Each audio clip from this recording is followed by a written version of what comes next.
মানে ঘুমাতে যাব তখন আবার মাই গুডনেস, এরকম করে সে সারা রাতে মানে রাত 3টা থেকে ভোর সকাল 8টা পর্যন্ত 4বার আমার সাথে এইরকম করলো। আমার নাম শামিমা। শামিমা, বয়স কত? বয়স এখন 27 ইয়ার্স। ওকে, জন্ম জেলা? জন্ম পুরান ঢাকায়। পুরান ঢাকাতে আপনার জন্ম? হ্যাঁ, পুরান ঢাকাতেই আমার ফ্যামিলি। তার মানে আপনি ঢাকাইয়া কুট্টি যেটাকে বলে বলতে পারেন এরকমই। আচ্ছা, পুরান ঢাকার ভাষা পারেন? হ্যাঁ। ওকে, ঠিক আছে, আপনি যে ভাষাতে যেভাবে বলতে কমফোর্ট ফিল করেন সেভাবেই বলবেন। তো আমাদের এই যে অনুষ্ঠানটি জীবন গল্প, এটা নিশ্চয়ই আপনি শুনেছেন এর আগে? হ্যাঁ, শুনেছি। ওকে, ঠিক আছে, তাহলে আপনার আইডিয়া আছে। জি বলুন, আপনি কি গল্প আজকে আমাদেরকে শোনাতে এসেছেন? আমি আমার ছোটবেলা থেকে মানে জন্ম থেকেই শুরু করতে চাচ্ছি। জি শিওর। আমি হচ্ছি আমার বাবা যিনি ছিলেন উনিও পুরান ঢাকার, আমার মাও পুরান ঢাকার। তো আমি যদি আমার গল্পটা বলতে চাই তাহলে আমার একদম জন্মের আগে মানে আমার বাবা আমার বিয়ে থেকে শুরু করতে চাচ্ছি। নিশ্চয়ই, নো প্রবলেম। তো আমার বাবা ছিলেন একজন ব্যবসায়ী পুরান ঢাকার। আচ্ছা। আর আমার মানে পাশাপাশি উনি হোমিওপ্যাথিক ডাক্তারও ছিলেন। ওকে। তো খুব ভালো একজন মানুষ ছিলেন। আর আমার আম্মু ছিলেন জমিদার, মানে জমিদার টাইপের, পুরান ঢাকায় লাইক জমিদার যেরকম থাকে আর কি, জমিদার বাড়ির মেয়ে ছিলেন। মানে পুরান এমন কি ছিল যে আগের পিতামহ বা প্রপিতামহ যেটাকে বলি জমিদার ছিল, এরকম?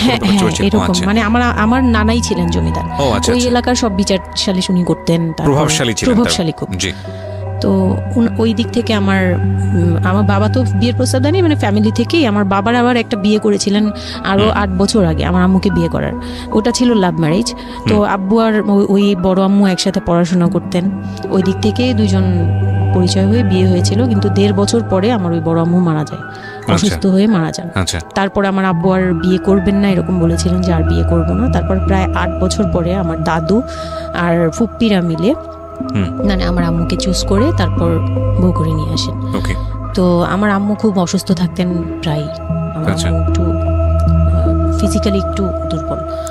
তো ওইখান থেকে আমার আম্মুর বিয়ের প্রায় 2-3 বছর পরে আমার একটা বোন হয়।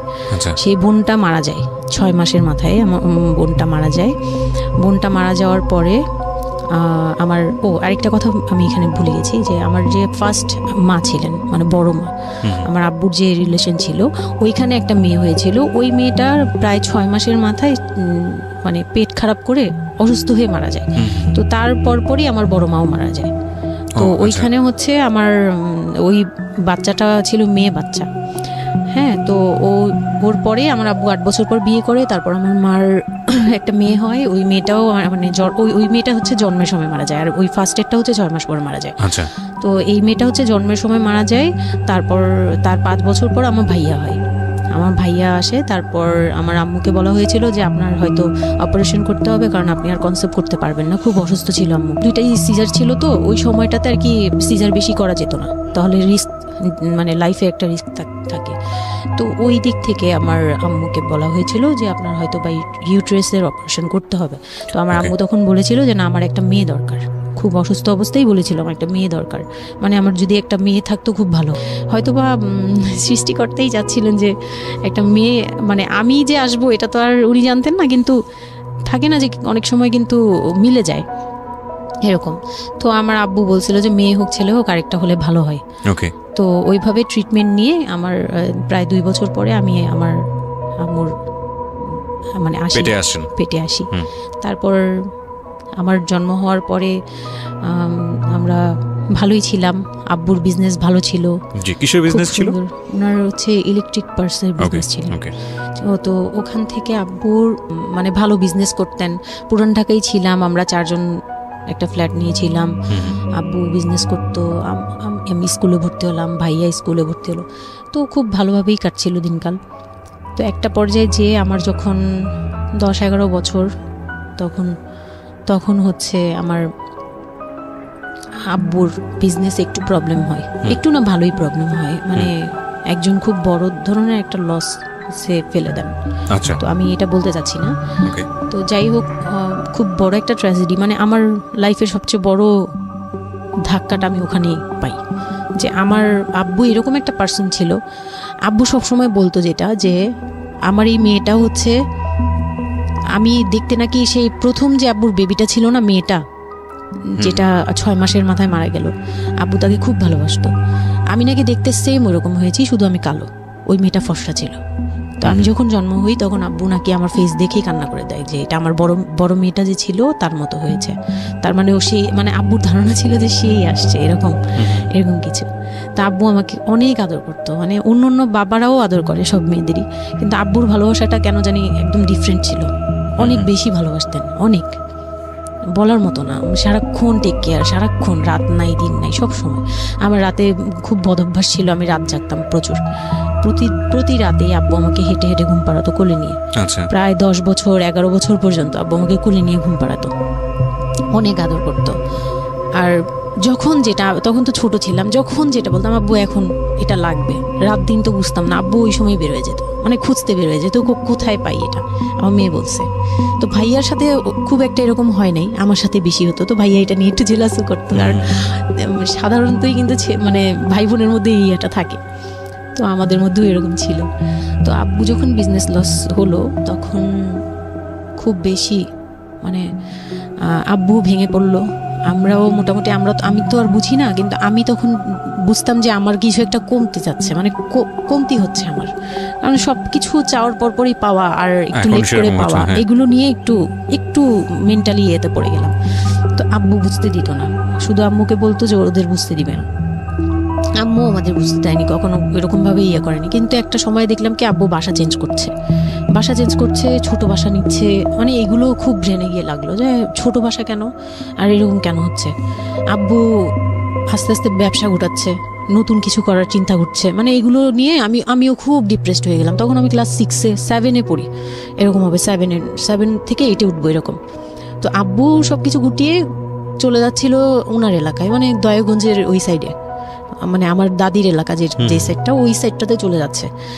ওখানে চলে যাচ্ছে, বলছে আমি ওখানেই বিজনেস করবো, ওখানে একটু মানে রুম রেন্টও কম, আমি ওখানেই চলে যাব। আর আব্বুর যে ফ্ল্যাট একটা কিনেছিল, আব্বু এর মাঝখানে একটা ফ্ল্যাট কিনেছিল কিস্তিতে, তো ওইটাও সেল করে দেয়, সেল করে বিজনেসে ওইটাও ইনভেস্ট করে। এটা একটা বোকামি করে আমার আব্বু। যাই হোক, উনিও বুঝতে পারে নাই। তো ওখানে যাওয়ার পরে সেখান থেকে আব্বু আর কিছু করতেই পারলো না। আর আমাকে করলো কি, ওই সাইডটা একটু মানে রাফ এলাকা, তো যে এলাকায় আব্বুরা মানে ওখানে গেল একটু অন্য ধরনের, মানে একটু ইফটিজিং বেশি হয়, এইসব প্রবলেম ফেস করতে। আর আব্বু তো আমাকে বাসা থেকে বের হতে দিত না। আর ওই সময় আমাকে বোরকা পরাতো, তখন 10-11 বছর বয়স, কিন্তু ওই সময় আমাকে বোরকা পরাতো। তো ওই দিক থেকে চিন্তা করেছে যে এখান থেকে স্কুল চেঞ্জ করতে হবে, 8-এ উঠে যাচ্ছে মেয়েটা, তো এখান থেকে স্কুল না চেঞ্জ করে ওর মামার বাসায় থাকুক, আমার ছোট মামার বাসায় আর কি। আমরা তো নানু বাড়ি তো আমার ওখানেই, বংশাল সাইডে আর কি। তো ওইখানে আমার মামা বাসায় নানু বাড়িতে রেখে আমার আব্বু যায়, কিন্তু রাখতে চায় না প্রথমে। আমার আম্মু খুব রিকোয়েস্ট করে যে এখানে ভালো থাকবে। আর আমার মামা ওইখানকার, আবার নানার পরে আমার মামাই ওখানে মোটামুটি প্রভাবশালী, মানে নানার যে প্রভাবটা ওটা আমার মামা পেয়েছে, মানে ওখানে বিচার টিচার যা হয় সব মামা করে, এখনও করে। তো ছোট মামার বাসায় গেলাম, মামি আমাকে খুব আদর করতেন, মামি আমাকে অনেক স্নেহ করেন, সত্যি কথা এখনও অনেক স্নেহ করেন, কিন্তু আমার যাওয়া হয় না, ওটা আমি পরে বলছি। তো ওখানে ছিলাম, মামার বাসায় গেলাম, খালার ছেলে, বড় ছেলে, হ্যাঁ, উনি হচ্ছে আমার মানে মামার বাসায় আসছে হঠাৎ করে। আমি জানতাম না যে কেন আসছে, মাঝে মাঝে দেখা হলে সালাম নিতাম। কি নাম ওনার নাম রিপন। ওকে। তো উনি হচ্ছে আমার মামার বাসায় আসছে। আপনার খালাতো ভাই উনি আমার খালাতো ভাই, উনি আসছে। তো অনেক দিন পর আর কি আসছে। আমি তখন 9-এ পড়ি, পহেলা বৈশাখ ছিল, আমি 8 থেকে 9-এ উঠে গেছি পহেলা বৈশাখ। তো ওই সময়টাতে তাকে দেখলাম যে সে আমাদের বাসায়, রিপন। হ্যাঁ। তো আমি সালাম দিলাম, ভাইয়া কেমন আছেন, কারণ উনি আমাদের অনেক সিনিয়র। আপনি তখন ক্লাস 9-এ পড়েন? হ্যাঁ, 8 থেকে 9 আর কি। 8 থেকে 9, ওকে। হ্যাঁ। তো ওই সময় আমি দেখে বললাম, ভাইয়া কেমন আছেন, চা খাবেন? তো আমার মামা বললো, হ্যাঁ চা বানিয়ে নিয়ে আসো। তো আমি গিয়ে পরে শুনি যে আমার মামাতো ভাই আমাকে বলতেছে যে আমার মামাতো ভাই আবার আমার একদম মানে আপন ভাইয়ের চেয়েও বেশি বলবো, কারণ ওর সাথে আমি সব কিছু, মানে ও আর আমি একসাথে বড় হয়েছি, কখনো মনে হয়নি যে এটা আমার মামাতো ভাই, নিজের ভাই মনে হতো। তো আমার বলতেছে যে তুই তো এখন আন্টি হয়ে যাবি, মানে দুষ্টুমি করতেছে যে তুই তো এখন বড় ভাবি হয়ে যাবি, হ্যাঁ তেন। আমি বলি কেন? বলে রিপন ভাই না তোরে বিয়ে করতে চায়। তো আমি খুব হেসে দিলাম, হেসে দিলাম, মানে আমি বলতেছি যে দুষ্টামি করতেছে এরকম ভাবছিলাম, যে মনে হয় ফান করছে। আমি ওর সাথে আবার কতক্ষণ চিল্লাচিল্লি যায়, উল্টাপাল্টা কথা বলিস কেন এই সেই। তো এগুলা নিয়ে ওরা সবাই মিলে আমার সাথে বলতেছে, বলে কি কেমন কথা বলো। বয়সে কত বড় ছিল আপনার থেকে? আমার তখন 13 আর উনার তখন ধরেন 37। 24 বছরের বড়, মানে আপনার না 24 বলতে এখানে, হ্যাঁ 24 বছরই তো বড়, তাই তো? ও মাই গড, ওকে। তো উনি তখন, আমি ভাবতেই পারিনি যে এই লোকটার সাথে আমার বিয়ে দিবে সবাই। মানে ও বললে তো এটা পাগলামি মনে করার কথা, যে এটা একটা পাগলামি, এটা কেমন কথা যে উনি যদি মানে লিগ্যাল বয়সে বিয়ে করতে হয় তো আমার সমান একটা বাচ্চাই থাকতো। হ্যাঁ, তা আমি না ভাবতেই পারিনি তখন। তারপরেও না আমি চুপ হয়ে গেছি, আমি এই ব্যাপারে ডিসিশন দেওয়ার মতো বয়স আমার ছিল না, জ্ঞানও ছিল না।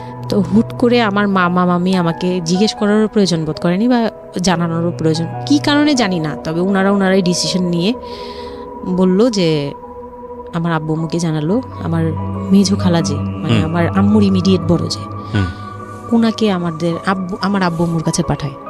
আর আমার আব্বু আম্মু তখন থাকে হচ্ছে তারই আমার এক ফুপির বাসায়, বাসা ভাড়া নিয়ে থাকে আর কি।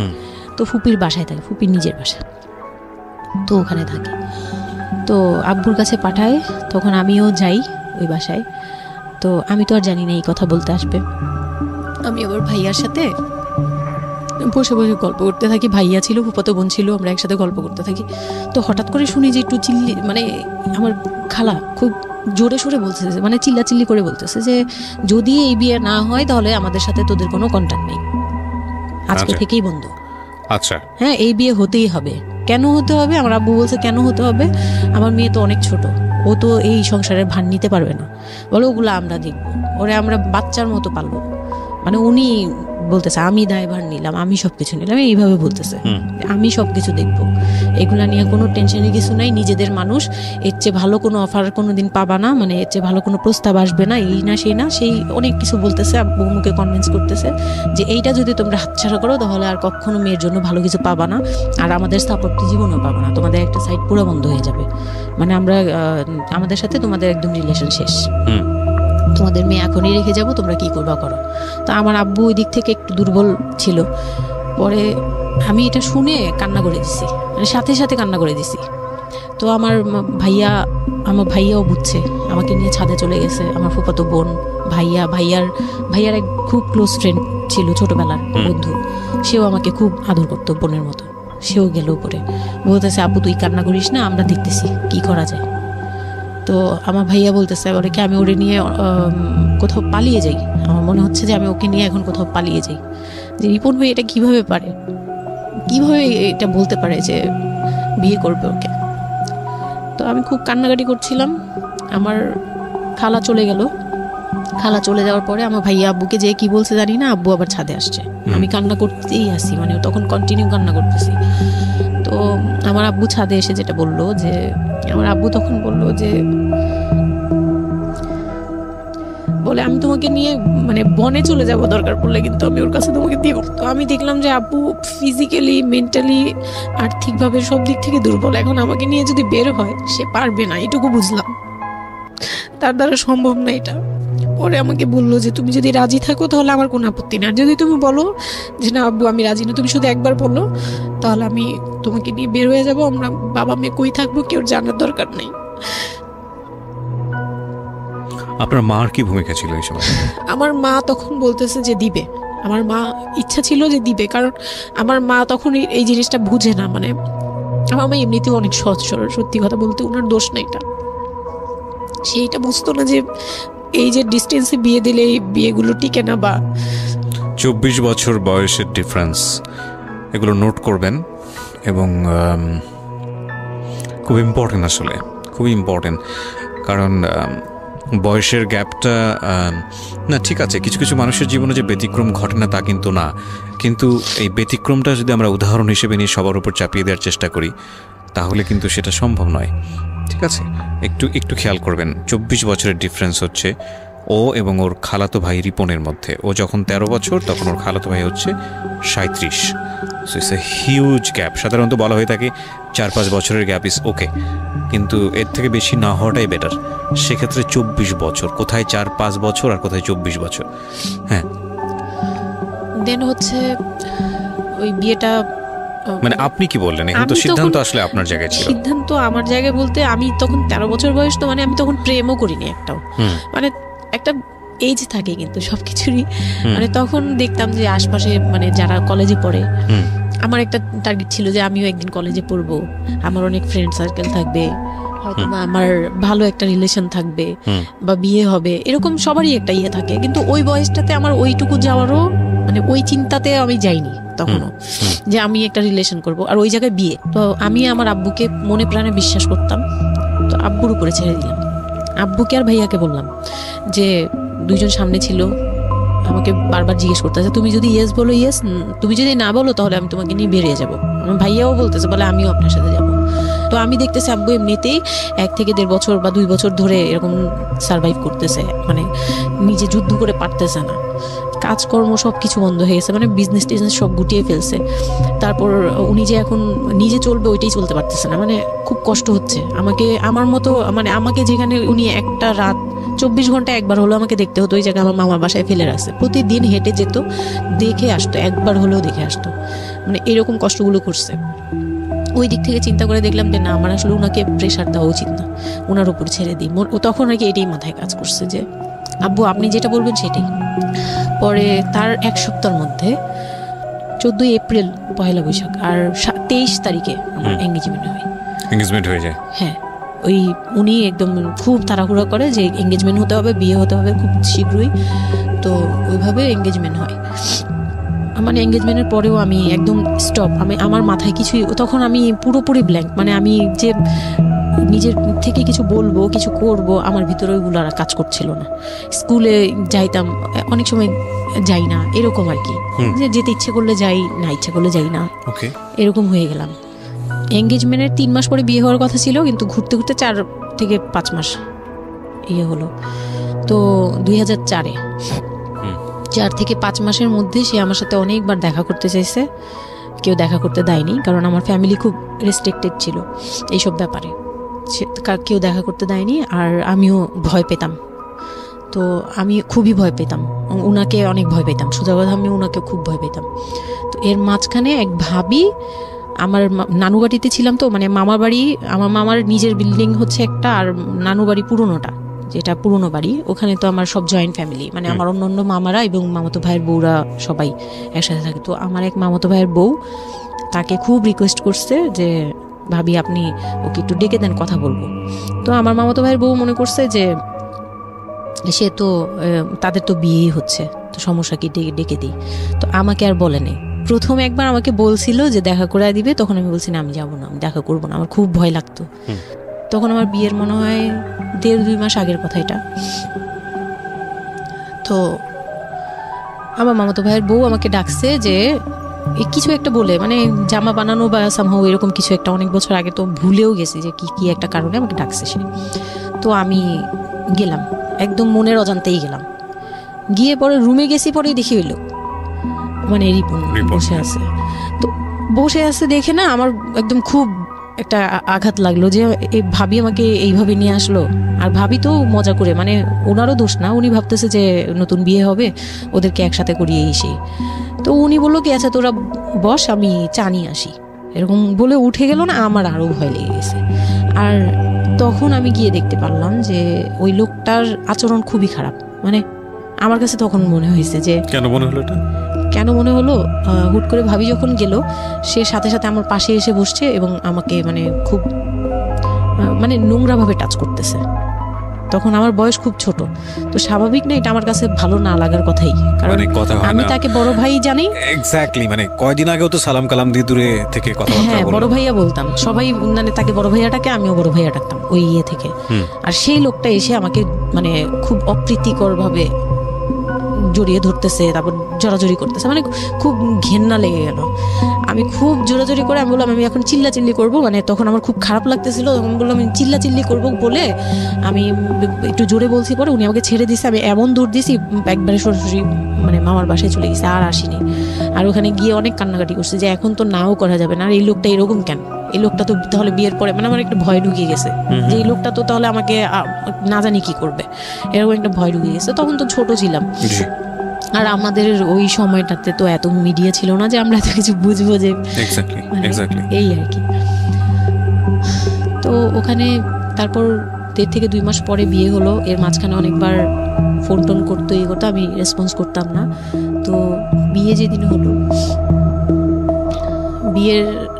বিয়ের রাতের কথাটা কি বলবো। নিশ্চয়ই আপনার যদি মনে হয় যে বিষয়টা সামাজিকতার জায়গাটা থেকে খুব সেন্সিটিভ, একটা মেয়ের মানসিকতার জায়গাটা থেকে, যেটা আসলে এটা আমার বলার মতো শক্তিও নাই। সত্যি কথা বলতে আমি এটাই আমার লাইফের সবচেয়ে বড় ট্র্যাজেডি, বিয়ের রাত। হয়তো আপনি খেয়াল করছেন কিনা জানি না, কিন্তু আপনি মাঝখানে বললেন যে আমি অ্যাফেয়ার করবো কিভাবে, আমার মন তো তখনই ভেঙে দিছে। আমার ভিতরে একটা ভয় কাজ করে।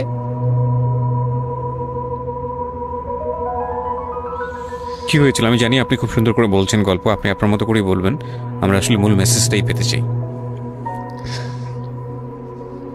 লোকটা হচ্ছে সামাজিকভাবে সবার কাছে খুব ভালো, সবার কাছে ভালো বলতে মানে গলিতে বা এলাকায় কিছু করে না, সেই এলাকায় খুব ভালো, ব্যবসা করে, খুব সহজ সরল ভাবে দোকানে যাচ্ছে, আসতেছে, খাচ্ছে, ঘুমাচ্ছে, নর্মাল। আমার সাথে যেদিন বিয়ে হলো সেদিন খুব বৃষ্টি। তো আমার তো ওই একদিনই আমার ভাবির রুমে, ওই দিনই আমি তার রূপ দেখে ফেলছি। তো তখন থেকে আমার তাকে দেখলে মানে গা শিউরে উঠতো, যে মনে হতো যে ভয়ঙ্কর একটা কিছু করবে। মানে মনে হতো, তখন আমি বুঝতাম না, সেক্সুয়াল লাইফটা বুঝতাম না যে সেক্স কি জিনিস, কিন্তু তখন একটা ভয় ঢুকে গেছে, খুব চাপা একটা ভয়। প্রথম কথা হচ্ছে যে আপনি একটা ছেলে এবং মেয়ের মধ্যে যে স্বাভাবিক সম্পর্কটা বিবাহ পরবর্তী, এটা সম্পর্কে আপনার কোনো আইডিয়া ছিল? আপনাকে কেউ বলেছে? এটা সম্পর্কে কোনো আইডিয়াই ছিল না, শুধু জানতাম যে কিছু একটা হয়, কিন্তু কি হয় সেটা আপনি জানতেন না। আপনাকে বিয়ের রাতে বা আগে পরেও কেউ কখনো কিছু বলে না? আমার বিয়ের আগে আমার এক ভাবি ছিল, মানে যেই ভাবির বাসায় গেছে সেই ভাবি না, আরেকটা ভাবি ছিল, উনারই বড় যা আর কি। তো ওই ভাবি আমাকে জাস্ট কানে কানে বলছে যে আজকে কিন্তু যাই হোক একদম চুপ থাকবি, আমাকে এইভাবে বলছে। শুধু এটা বলছে আজকে যাই হোক, আরো ভয়ানক কথা বলেছে, মানে এটা শুনলে তো আরো ভয় লাগে। যাই হোক কি হবে, বলে কিছু বুঝো না তুমি, হ্যাঁ কিছু এতই ছোট, কিছু বুঝো না, এইগুলি বলতেছে। মানে আপনার মনে আরো বেশি ভয় ঢুকে গিয়েছে। কোন ধরনের চিল্লাচিল্লি করবি না, চুপচাপ থাকবি, মানে জাস্ট হাসি মুখে এরকম করে বলছে। কিন্তু আমার কাছে একটু ভয় লাগছে তখন, যে এই লোকটা তো ওই সময় যদি এরকম মানে খপ করে জড়া ধরতে পারে, এই লোক কি করতে পারে, কি হতে পারে, মানে এই টাইপের একটা ভয় কাজ করছে তখন এই জিনিসগুলো বুঝতাম না, মানে ফিজিক্যাল রিলেশন বা এগুলি এই সম্পর্কে কিছুই জানতাম না। জানতাম যে কিছু একটা হয়, হাজব্যান্ড ওয়াইফে কিছু হয়, কিন্তু কি হয় এটা জানতাম না, এরকম ছিলাম। তো নর্মালি যখন বিয়েটা হলো, কমপ্লিট হলো, সে তো মানে কতক্ষণে রুমে যাবে এরকম। একটু পজ দিচ্ছি আমি এখানে, কারণ আমি জানি যে ম্যাক্সিমাম আমি গেস করছি এখানে, কারণ এখানে যারা শুনবে বা এই মুহূর্তে যারা শুনছে তাদের ইন্টেনশনটাকে আমি একটু ক্লিয়ার করতে চাই। সেটা হচ্ছে আমরা এটা বলি যে this is an entertaining show, but এই জীবন গল্প বলেন বা আমার লাস্ট 7-8 ইয়ার্সের ক্যারিয়ারে আমি রেডিওতে যে ধরনের প্রোগ্রাম করেছি, সোশ্যাল অ্যাওয়ারনেসের জায়গাটা থেকে এটা কী ধরনের ভূমিকা রেখেছি সেটা আপনারা আপনাদের জায়গা থেকেই ভালো মূল্যায়ন করতে পারবেন। বাট আমি একটু করজোরে আপনাদের কাছে একটা মিনতি করতে চাই, এই ঘটনাটাকে সিনেমা হিসেবে না দেখে, সিনেমার পর্দায় কিছু একটা ঘটতে যাচ্ছে এরকম একটা কিছু হিসেবে না দেখে, রেডিও হিসেবে না দেখে, একটু নিজের জায়গা থেকে চিন্তা করে দেখবেন, বা যদি বিষয়টা এরকম হয় একটা মানবিক জায়গা থেকে একটু চিন্তা করে দেখবেন। 24 বছরের গ্যাপ হাজব্যান্ড আর ওয়াইফের মধ্যে, 24 ইয়ার্স, 13 বছরের একটা মেয়ে, যে মেয়েটার জীবনে প্রেম বলতে কোনো কিছু আসেনি, শারীরিক সম্পর্ক কি সে বোঝেই না, এবং দ্বিতীয়ত যে বিষয়টা ইম্পর্টেন্ট, বয়ঃসন্ধিকালের একেবারে ইনিশিয়াল স্টেজে সে আছে, সে জানি না আসলে বিষয়গুলো কি। আর 37 বছর মানে হচ্ছে আমাদের পার্সপেক্টিভ থেকে, আমাদের সামাজিকতা জায়গা থেকে একটা ছেলে যখন একদম এই সমস্ত স্টেজ, প্রেম বলেন, শারীরিক সম্পর্ক বলেন, বা অন্যান্য যে বিষয়গুলো আছে সেগুলো বলেন, সেগুলো অতিক্রম করে মোটামুটি বৈষয়িক হয়ে গেছে। বৈষয়িক বলতে আমি যেটা বোঝাচ্ছি, এই জীবনে এসে দায়িত্ব ছাড়া অন্য কোনো কিছু থাকে না 37 কিংবা 40 বছরের পর থেকে, এরকম একটা স্টেজে আছে। তার মানে ওদের মধ্যে মেন্টাল ম্যাচিংয়ের কত বড় একটা গ্যাপ। সেই জায়গাটা থেকে ছেলেটা যদি মেয়েটাকে বুঝতে না চেষ্টা করে, বিশেষ করে ছেলের দায়িত্ব, কারণ যেহেতু সে সিনিয়র, যদি বুঝতে না চেষ্টা করে, তাহলে এটা কতটা অমানবিক এবং কতটা পাশবিক, কতটা ভয়ঙ্কর হতে পারে মেয়েটার জায়গাটা থেকে, এটা একটু চিন্তা করবেন। সো বিশেষ করে যারা বাসরাত বিষয়টাকে মাথায় রাখছেন, তাদেরকে আমি বলবো প্লিজ থিঙ্ক লাইক দিস। হ্যাঁ, এখানে একটু মানবিক হওয়া প্রয়োজন। এখানে যদি আমরা শুধু এন্টারটেনমেন্ট হিসেবে বিষয়টাকে নেই, তাহলে আমি আসলে যে কারণে এই বিষয়টা আনতে চাচ্ছি সেই মেসেজটা ক্লিয়ার হবে না। Okay, so please fill the story actually. তারপর তারপর বিয়ের দিন যেটা আর কি রাতের বেলা সবাই আমাকে নিয়ে আসলো বাড়িতে, মানে ওনাদের বাসায়।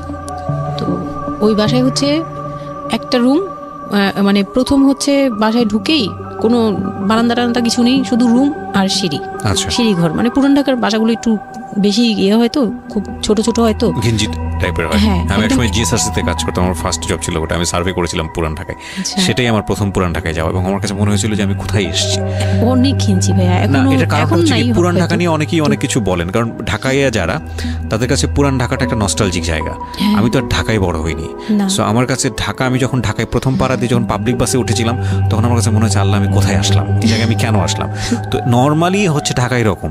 তারপরে যখন পুরান ঢাকায় গেলাম, পুরান ঢাকার সাথে আমার ওই ধরনের অ্যাটাচমেন্ট কখনোই ছিল না, অনেক বেশি, অনেক ঘিঞ্জি। আমার মনে আছে চকবাজারের যেই চকবাজার নামে একটা যে জায়গা আছে, ওখানে চুরি পট্টি কি যেন একটা আছে না, যে মেয়েদের কসমেটিক্স বিক্রি করে, ম্যাক্সিমাম হচ্ছে নকল, আমি জানি না এখন কিরকম আছে।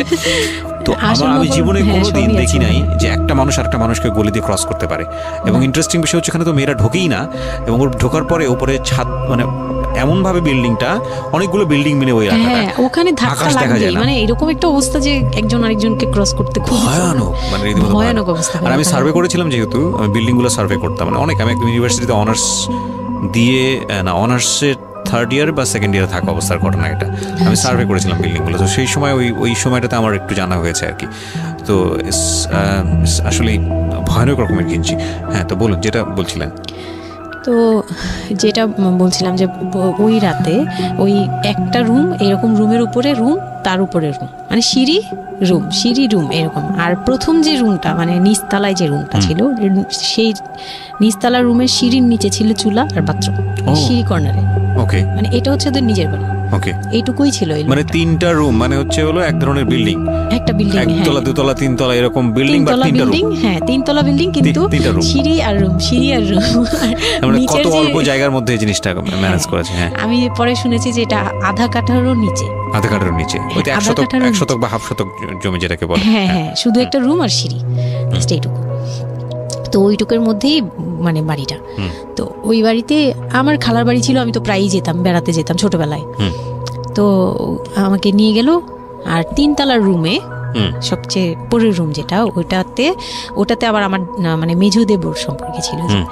সে আমাদেরও, মানে আমার বিয়ের 12 বছর আগে বিয়ে করে ফেলছে। সে লাভ ম্যারেজ করছে, মানে উপযুক্ত বয়সে বিয়ে করছে। আর আমার হাজবেন্ড আবার ছিল যে উনি আবার খুব লেটে বিয়ে করছে, মানে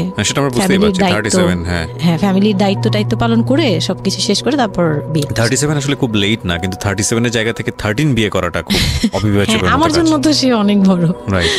যাই হোক, তারপর ওই দেবরের যখন বিয়ের 12 বছর হয়ে গেছে, তখন উনি বিয়ে করছে। আর তো ওই ভাইয়া, মেজো ভাইয়া যে ছিলেন, তো মেজো ভাইয়ার রুমটা ছিল তিনতলায়। আমি ওখানেই আমার বাসর ঘরটা করা হয়েছিল আর কি। তো ফুল টুল তেমন ভালো আনা হয়নি, সে খুব রাগারাগি করছে। ছোট ভাই যারা ছিল, এলাকার ছোট ভাইটাই, ওদের সাথে খুব রাগারাগি করছে আমার হাজবেন্ড যে ছিলেন। তো এটা কোনো ঘর সাজানো হলো এই সেই বলে টলে বলতেছে, এখন তোমরা বের হও, অনেক হয়েছে, এখন তোমরা যাও, মানে খুব রাগারাগি করতেছে। তো আমি রাগ দেখে আরো ভয় পেয়ে গেছি প্রথম রাত। তারপর আবার আমি মানে এই অবস্থায় আসছি, বউ হয়ে আসছি, আমার শরীরে ভারী গহনা, শাড়ি টাড়ি, মানে আমি এগুলোর ওজন নিতে পারছি না। 4-5 ঘন্টা হয়ে গেছে আমাকে এগুলো পরায় রাখা হয়েছে, ভারী মেকআপ দেওয়া হয়েছে, আমি এগুলো কখনো ইউজ করিনি ফার্স্ট লাইফে। মানে আমি দেবীর মতো সেজে বসে আছি, এরকম একটা ইয়ে। তো খুব ভয়েও কাজ করছে, নার্ভাসনেস। তারপর এখন কি হবে, সবাই বের হয়ে গেলে কি হবে, এটা একটা টেনশন। আর শুধু মানে কেমন জানি একটা ফিল, যেটা সাধারণত নর্মালি হওয়া উচিত একটা ছেলে এবং একটা মেয়ের জায়গাটা থেকে। এটা হচ্ছে জীবনের সবচেয়ে সুন্দরতম মুহূর্তের একটা, রাইট? আমরা সেটাই চিন্তা করি না। একটা মেয়ের জীবনে স্বপ্ন থাকে তার একটা বাসর রাত দিন কিংবা ফুলসজ্জার রাত, আমরা যেটাই বলি সেটা নিয়ে। একটা ছেলের জীবনেও নিশ্চয়ই থাকে, এবং সেটা চমৎকার হয়ে সারা জীবন স্মৃতি হয়ে থাকুক, এরকম কিছু একটা থাকে। এবং সেখানে বিষয়টা যদি এরকম হয় যে একটা মেয়ের জীবনে আতঙ্কের রাত এবং ভয়ানক রকম আতঙ্কের, লাইফের সবচেয়ে বড় আতঙ্কের রাত ছিল ওটা। তাহলে আপনি চিন্তা করে দেখতে পারেন। এবং সেটাকে যারা আজকে এই রেডিও যারা শুনে, যারা এটাকে এন্টারটেনমেন্ট হিসেবে নিচ্ছেন, তাদের জায়গা থেকে আমি বলতে পারি যে এখানে নিজেরও কিন্তু একটা পরিচয়ের বিষয় আছে। হ্যাঁ, মানে নিজের পরিচয়টা নিজের কাছে কি দিচ্ছেন একটু চিন্তা করে দেখেন। ঘটনার ভেতরে ঢোকার চেষ্টা করুন, এই মেয়েটার মানবিক অনুভূতিটাকে জানার চেষ্টা করুন, অন্য কিছু নয় প্লিজ। কজ আমরা আমাদের সামাজিকতার জায়গাটা থেকে মেয়েদের এই বিষয়গুলোকে উইথড্র করে বা না ভেবে তাদেরকে কখনো কখনো সারা জীবনটা ধ্বংসের দিকে ঠেলে দিই। হয়তো মেয়েটার ক্ষেত্রে এরকমই কিছু হয়েছে, আমরা একটু সামনের দিকে আগাবো। জি, তারপর উনি আমাকে, আমি তখন শাড়ি টাড়ি পরা, গহনা পরা, তো খুব নর্মালি সবাই চলে গেল পরে খুব নর্মালি আমাকে বলতেছে যে ড্রেসটা চেঞ্জ করো, শাড়িটা চেঞ্জ করো, গহনা টহনা চেঞ্জ করো। তো আমি আমার লাগেজ থেকে একটা 3 পিস নিলাম, ওই 3 পিসটা নিয়ে ওয়াশরুমে চলে গেলাম। ওয়াশরুম বলতে ওই যে উপরের রুমেই একটা ওয়াশরুম আছে, আর নিচের রুমে, মানে উপরের রুমে তো আর সিঁড়ি ঘর নাই, সিঁড়ি ঘরটাতেই একটা ওয়াশরুম ছিল, ছোট্ট একটা টয়লেট ছিল। ওইটাতে গিয়ে আমি চেঞ্জ করলাম খুব কষ্টে, চেঞ্জ করে তারপর মুখের মেকআপ টেকআপ এগুলো ওয়াশ করে আসলাম। তারপর আসার পরে উনি বলতেছে উজু করে আসো। হ্যাঁ, তো আমি উজু করলাম, উনি উজু করছে করে, মানে প্রথম রাতে নাকি নামাজ পড়তে হয় সবাই বলে দিছে, তো ওই নামাজ পড়লো আমাকে নিয়ে। নামাজ পড়ার পরে বেডে গেলাম, মানে আমি বিছানায় যে বসলাম, খুব ভয়ে ভয়ে আছি যে কি বলবে কি করবে জানি না। তো উনি আমার পাশে এসে বসে আমাকে ফার্স্ট কথা যেটা বললো, মানে এইটাই ফার্স্ট কথা ছিল যে আমি তো ওই ফ্যামিলির বড় ছেলে, আর তুমি তো আমাদের ফ্যামিলির সবাইকেই চিনো জানো, তোমার তো আর চেনা জানার দরকার নেই। আর আমার তখন ওনার মা মারা গেছে 3-4 বছর, মানে 3 বছর হবে এরকম, 3 থেকে 4 বছর এরকম হবে। বলে আমার মা মারা যাওয়ার পরে আমি এখন সংসার দেখি, আমার হয়ে আমার মার জায়গাতে এখন তুমি। এটা শোনার পর আমার কাছে মনে হলো আস্ত একটা বাড়ি আমার মাথার উপর পড়লো। এটা আমি যেখানে নিজের, এটা একটা বিষয়, ওই কথাটা কিন্তু খুব সুন্দর বলেছে, মানে ওর 37 ইয়ার্সের জায়গাটা থেকে এটা খুব সুন্দর একটা কথা। কিন্তু কথা হচ্ছে 13 বছরের একটা মেয়ে কেন এটা বুঝতে যাবে? ও কিন্তু এটাই বুঝেছে যে এই 3 তলা একটা বাড়ি, 3 রুমের একটা বাড়ি ওর মাথার উপরে দিয়ে দেওয়া হলো। দেখুন, এই জিনিসটাই আমি আপনাদেরকে বোঝানোর চেষ্টা করছি যে আসলে সবকিছুর একটা বয়স থাকে। হ্যাঁ, এবং ছেলেটার জায়গা থেকে কিন্তু খুব সুন্দর নামাজ পড়েছে, বসছে, এখন পর্যন্ত আমাদের কাছে ভালোই লাগছে শুনতে। কিন্তু এটা আসলেই কেউ বুঝতে চাইবে? 13 বছরের মেয়েটাকে এই জিনিসটা বুঝতে চাইবে? এইটা বোঝাটা জরুরি ছিল। হ্যাঁ, তারপর উনি যেটা বলছে যে আমার ভাই বোন আছে, সবাই আমার ছোট, কিন্তু আমার তো প্রায় 10-12 বছরের বড়। ওনার যে 10-12 বছরের ছোট, সে আমার 12-13 বছরের বড়। মানে তাকে আমি ছোটবেলা থেকে এইভাবে দেখে অভ্যস্ত। তো এইগুলো চিন্তা ভাবনা, মানে ওই সময় তো আর এত কিছু কিন্তু ওনার ছোট ভাই বোন এগুলা, মানে ওনার কাছে তো এগুলো বাচ্চা এখনো, আর আমার কাছে তারা অনেক বড়। আমি তাদেরকে কি টেক কেয়ার করবো, তারা আমাকে করবে, মানে আমার এরকম একটা বিষয়টা তাই। হ্যাঁ, তো আমি চুপ হয়ে শুধু শুনছিলাম, ও আচ্ছা, মানে আমি কিছু বলার মতো ভাষাও পাচ্ছি না, বা আমি কি বলবো, আমার এখানে ডায়লগই কি ছিল, মানে আমি এরকম মনে হচ্ছে যে কেউ আমাকে একটা স্ক্রিপ্ট ধরায় দিত, আমি একটু দেখে আমাকে কেউ কিছু বলেও না, এই লোক কি বলতেছে। তো যাই হোক, এই কথাটার পরে মানে যখন উনি এটা বলার পরে বলতেছে যে তুমি, আমাদের একটা মানে রুলস আছে, বিয়ের পরে নাকি বাসর ঘরে নাকি কিছু দেয়, হাজব্যান্ড ওয়াইফকে কিছু দেয়, তারপর নাকি টাচ করে, এরকম কিছু একটা। তো আমাকে বলতেছে যে তোমার কি আমার উপর কোনো দাবি আছে?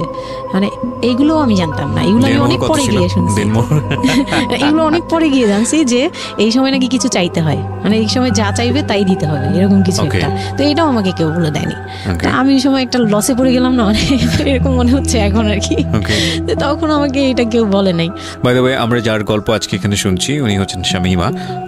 ওনাকে যদি আপনারা দেখতে চান, আমাদের যিনি আজকে গেস্ট, আমরা একটা ছবি দিয়ে দিয়েছি।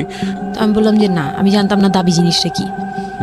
তো না বলার পরেই সে তো মানে আমার কাছে খুবই, মানে এই কথাগুলো বলতে আমি বলতে পারবো না। না, ঠিক আছে, বলার দরকার নেই, আমরা জাস্ট সিচুয়েশনটা বুঝতে যাচ্ছি যে ওইটা আমার ফার্স্ট নাইট ছিল, আর আমি ওগুলা মানে ওই ফিজিক্যাল ব্যাপারগুলো আমি বুঝতাম না, ওই সময়টাতে বোঝার কথাও না, বুঝতামও না, একদমই বুঝতাম না যে এই হয়। তো যখন উনি শুরু করলো, শুরু থেকে শেষ পর্যন্ত মানে খুব অল্প সময়ের মধ্যে খুব অমানবিকভাবে, মানে এটা এখন বর্তমানে যদি আমি কল্পনা করতে যাই, তাহলে এটা একমাত্র পারে রেপিস্টরাই পারবে, এটা রেপ ছাড়া কিছুই ছিল না। এখন বুঝি, ওই সময় বুঝতাম না। আর ওই সময় আমি এগুলো বুঝতাম না দেখে, আর আমাকে একটা কথা বলা হয়েছিল, আমার মাথায় একটা জিনিস কাজ করছিল যে ভাবি বলছে যে এইখানে যা হবে এগুলো সবই ঠিক। হ্যাঁ, এখানে যাই হোক, মানে ভেঙে বলেনি, বলছে তোর সাথে আজকে যা হবে এটি ঠিক, আর এটা মেনে নিতে হবে, আর এটা যদি না মেনে নিস তাহলে মানে এই ধরনের একটা বলছে যে এটা আজকের রাতের কোনো চিল্লাচিল্লি করা যাবে না। তো আমিও চুপ করে, আমার কাছে মনে হচ্ছিল কেউ আমাকে ছুরি দিয়ে আঘাত করতেছে, মানে মনে হচ্ছিল যে কেউ আমাকে ছুরি দিয়ে আঘাত করতেছে, আর আমি ব্লাড দিয়ে পুরো মানে আমার শরীরে সব ব্লাড বের হয়ে যাচ্ছে, আমার এরকম মনে হচ্ছে যে আমার শরীর থেকে সব ব্লাড বের হয়ে যাচ্ছে, আমি মানে গরু কাটলে যেরকম ইয়ে করে না, আমি এরকম কাঁপতেছি, ওরকম কাঁপতেছি। কিন্তু সে তার কাজ করলো। আমি খুব অবাক হয়েছি যে আমি উঠে বসতে পারতেছিলাম না, সে আমাকে টান দিয়ে উঠে বসাইছে, বসায় বলতেছে ওয়াশরুমে যাও। আমি ওয়াশরুমে কিভাবে গেছি আমি জানি না, আমি খুব ধরে ধরে খুব মানে খুব কষ্টে কাঁপতে কাঁপতে ওয়াশরুমে গেলাম, ফ্রেশ হয়ে আসলাম। আসার পর আমি খুব কষ্টে যে আমি যখন বিছানায় মানে ঘুমাতে যাব তখন আবার এরকম করে সে সারা রাতে মানে রাত 3টা থেকে ভোর সকাল 8টা পর্যন্ত 4 বার আমার সাথে এইরকম করলো। আমি আর সকালে উঠতে পারি না, মানে আমি উঠে বসতে পারি না। তারপর 2-3 দিন কি হয়েছে আমার মাথায় নেই, মানে আমি এখন আর এটা বলতে পারবো না, কারণ আমি পুরো সেন্সলেস ছিলাম আর ওনারে দেখলেই আমি ভয় লাগতো। সে যতবার আসতেছে সামনে। 2-3 দিন আপনি সেন্সলেস অবস্থায় ছিলেন? আমি জানি, মানে আমি সেন্স ছিল, কিন্তু আমি এখন গল্পটা বলতে পারবো না যে এই 2-3 দিনে কি হয়েছে। আচ্ছা আচ্ছা। এই 2-3 দিন আমার বৌভাত হয়েছে, আমাকে পার্লারে নিয়ে যাওয়া হয়েছে, কিন্তু আমি নিস্তব্ধ।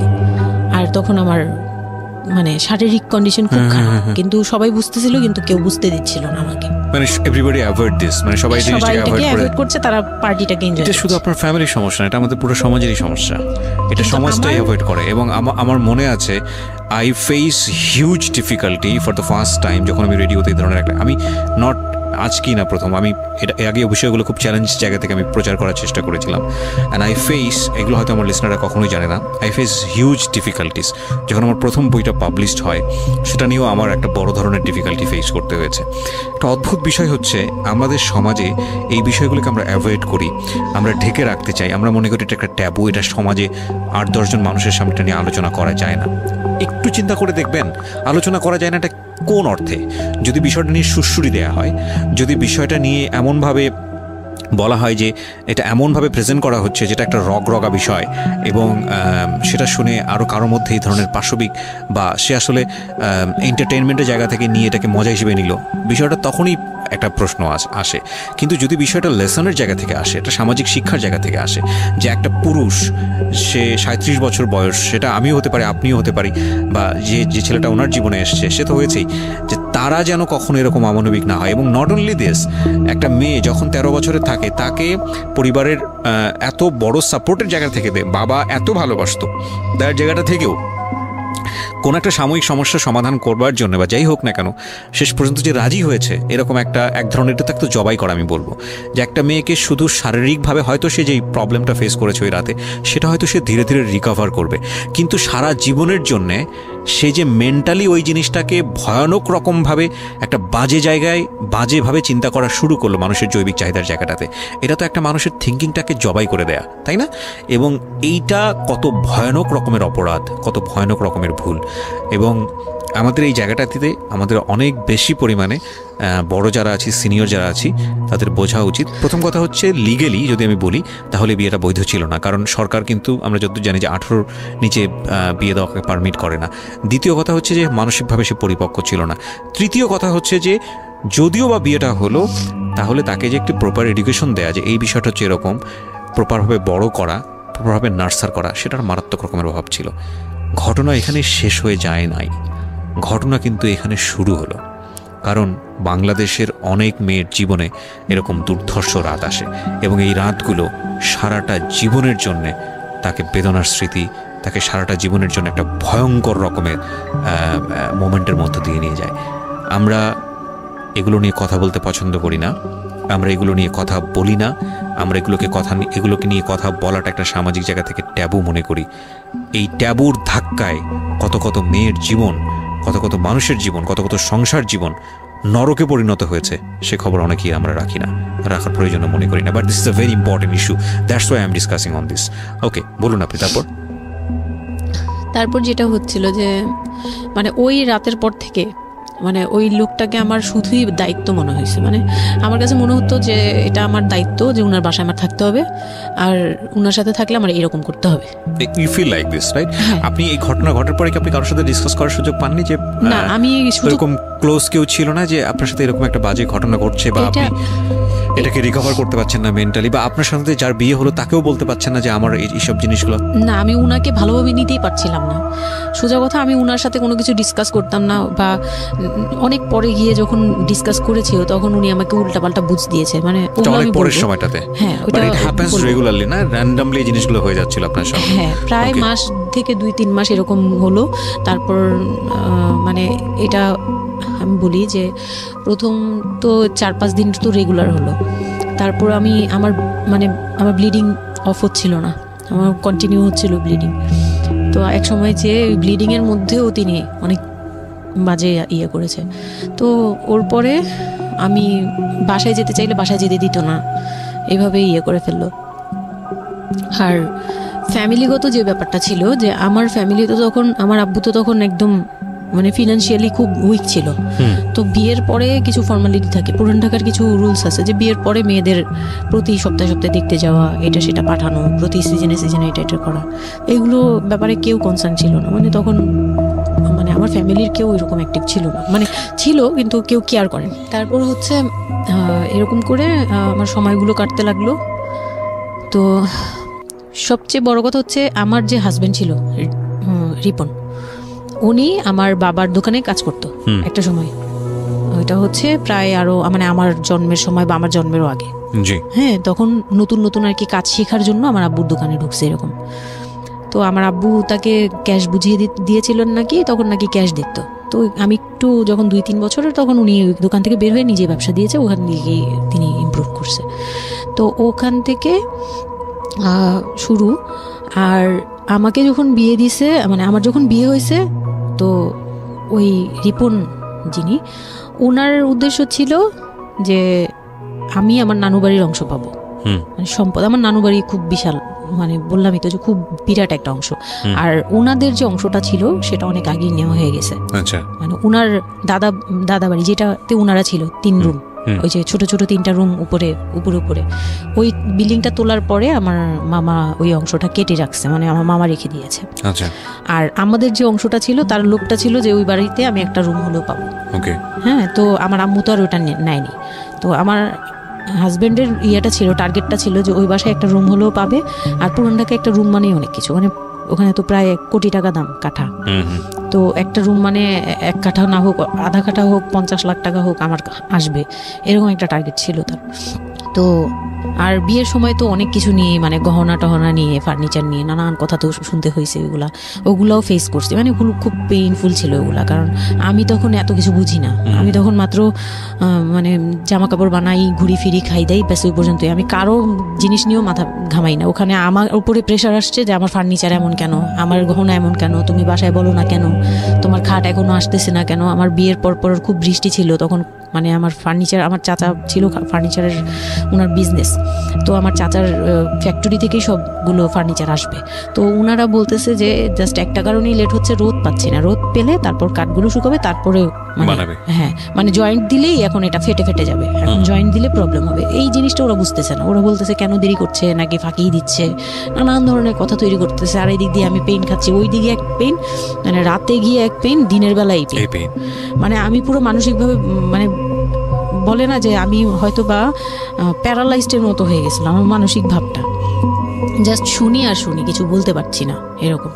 আর বাসায় গিয়ে কোনো কিছু বলি না, কারণ আব্বু অসুস্থ, আব্বু মেন্টালি অনেক প্রবলেম। আব্বু যখনই জিজ্ঞেস করে আম্মু তুমি ভালো আছো তো, আমি খালি হাসি দিয়ে বলছি হ্যাঁ।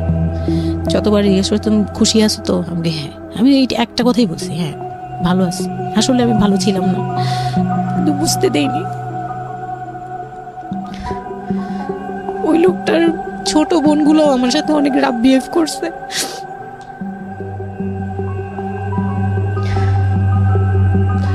তো অনেক রুডলি আচরণ করেছে। আর ওনার যে ছোট ভাইটা ছিল, মানে আমার যে মেজো ভাই যেটা আর কি, ওনার আগে যেটা বিয়ে করেছে, তো ওনার ওয়াইফ ছিল আমার অনেক বছরের বড়, কারণ তাদের বিয়ে হয়েছিল 12 বছর আগে। আমার বিয়ের 12 বছর আগে তার বিয়ে হয়েছিল। আমি যখন বাড়িতে বেড়াতে আসতাম তখন মানে ভাবি রাতে খাওয়া দাওয়া এরকম, আমি ভাবি বলেই ডাকতাম, কিন্তু সম্পর্কে আমি বড় যা। কিন্তু উনার প্রায় উনাকে আমাকে একসাথে কোথাও দেখলে কেউ বলতো যে তোমার মেয়েটা, মানে এভাবেই বলতো। তো ওই দিক থেকে উনার একটু, এটা জেলাসি বলবো না, এটা হয় আসলে, এটা নর্মাল একটা ব্যাপার। কারণ একটা উনি অনেক এইজ হয়ে গেছিল, উনি নিজের জায়গা থেকে নিজেকে একটু দুর্বল মনে করতো। আমাকে এমনিতে সাপোর্টও দিত, আবার অনেক সময় দেখে কিন্তু পেইনও দিত, অনেক পেইন দিত। কিন্তু আমি ওই সময়টাতেই কেন জানি আমি ছোট থেকে এই জিনিসগুলো বুঝতে চেষ্টা করি যে কেউ আমাকে কেন জেলাসি করছে, কারণ তার মধ্যে কোনো দুর্বলতা আছে, আমার ওইটার জন্য মায়া হয়। আমার কখনো এইটা মনে হয় না যে সে কেন জেলাসি করবে, আমি তার সাথে এখন কোচাকুচি করবো, মানে এই টাইপের মেন্টালিটি আসে না আমার। কেন জানি মনে হয় এই জায়গাটা যদি শুধরানো যেত, তাকে যদি একটু বোঝানো যেত আমি তাকে খুব ভালোবাসি বা আমি তাকে কিছু হেল্প করতে চাই, এরকম মনে হতো। তো ওই দিক থেকে আমি কিচ্ছু বলতাম না, কিন্তু সে আমাকে খুব পেইন দিত, কথাবার্তা এটা সেটা। উনি অনেক সিনিয়র পার্সন ছিল, তো কোনো গেস্ট আসলে আমাকে কিভাবে ছোট করবে, কিভাবে আমাকে অপমান করা যায়, কিভাবে কি দিয়ে, এগুলো নিয়ে সবসময় ইয়ে করতো। ওই দিকগুলো খুব পেইনফুল ছিল। তো ওগুলো যখন শেষ করলাম, মানে আমার যাকে বলতাম মাঝে মাঝে দুই একটা কথা, এগুলো নিয়ে সে আবার মানে মানে এখানে সেখানে বলে আরো ব্যাপারটাকে বড় বানাতো। তো আমি তখন বুঝতাম না, এখন বুঝি। তো এর মাঝখানে হলো কি, আমি প্রেগনেন্ট হলাম। না, বিয়ের 1.5 মাস পরে আমি হচ্ছে কক্সবাজার যাব। আচ্ছা। আমার হাজবেন্ড বলতেছে যে ঈদ চলে আসছে, তুমি ঈদের মধ্যে কিছু না নিয়ে আসো, ঈদের পরে আমরা কক্সবাজার যাই, এখানে কোনো খরচ টরচ যাতে আমাদের না হয়, হ্যাঁ, এই জন্য আমরা কিছু কিনবো না। আমি বলছি আচ্ছা ঠিক আছে। তো তখন হচ্ছে বসুন্ধরা সিটি মার্কেটটা হচ্ছে নতুন হয়েছে। তো উনি বলতেছে আমরা বসুন্ধরা সিটিতে যাব শপিংয়ে, কিন্তু উনি যেটা বলতেছে যে আমার মানে বসুন্ধরা সিটিতে যাবে, কিন্তু আমাকে যে কিছু কিনে দিবে না এটা আমি জানতাম না। তো ওনার সাথে আমি গেলাম, প্রায় 20 থেকে 25 হাজার টাকা শপিং করলো। ওগুলা হচ্ছে সব ওনার বোন জামাই, বোনের বাচ্চা কাচ্চা, মানে ফ্যামিলির জন্য আর কি, ভাই বোন। আমিও পছন্দ করে করে কিনলাম সবার জন্যই যা যা লাগে। কেনাকাটার পরে আমি তো তখন ছোট মানুষ, তখন তো আমার 13-14 বছর বয়স।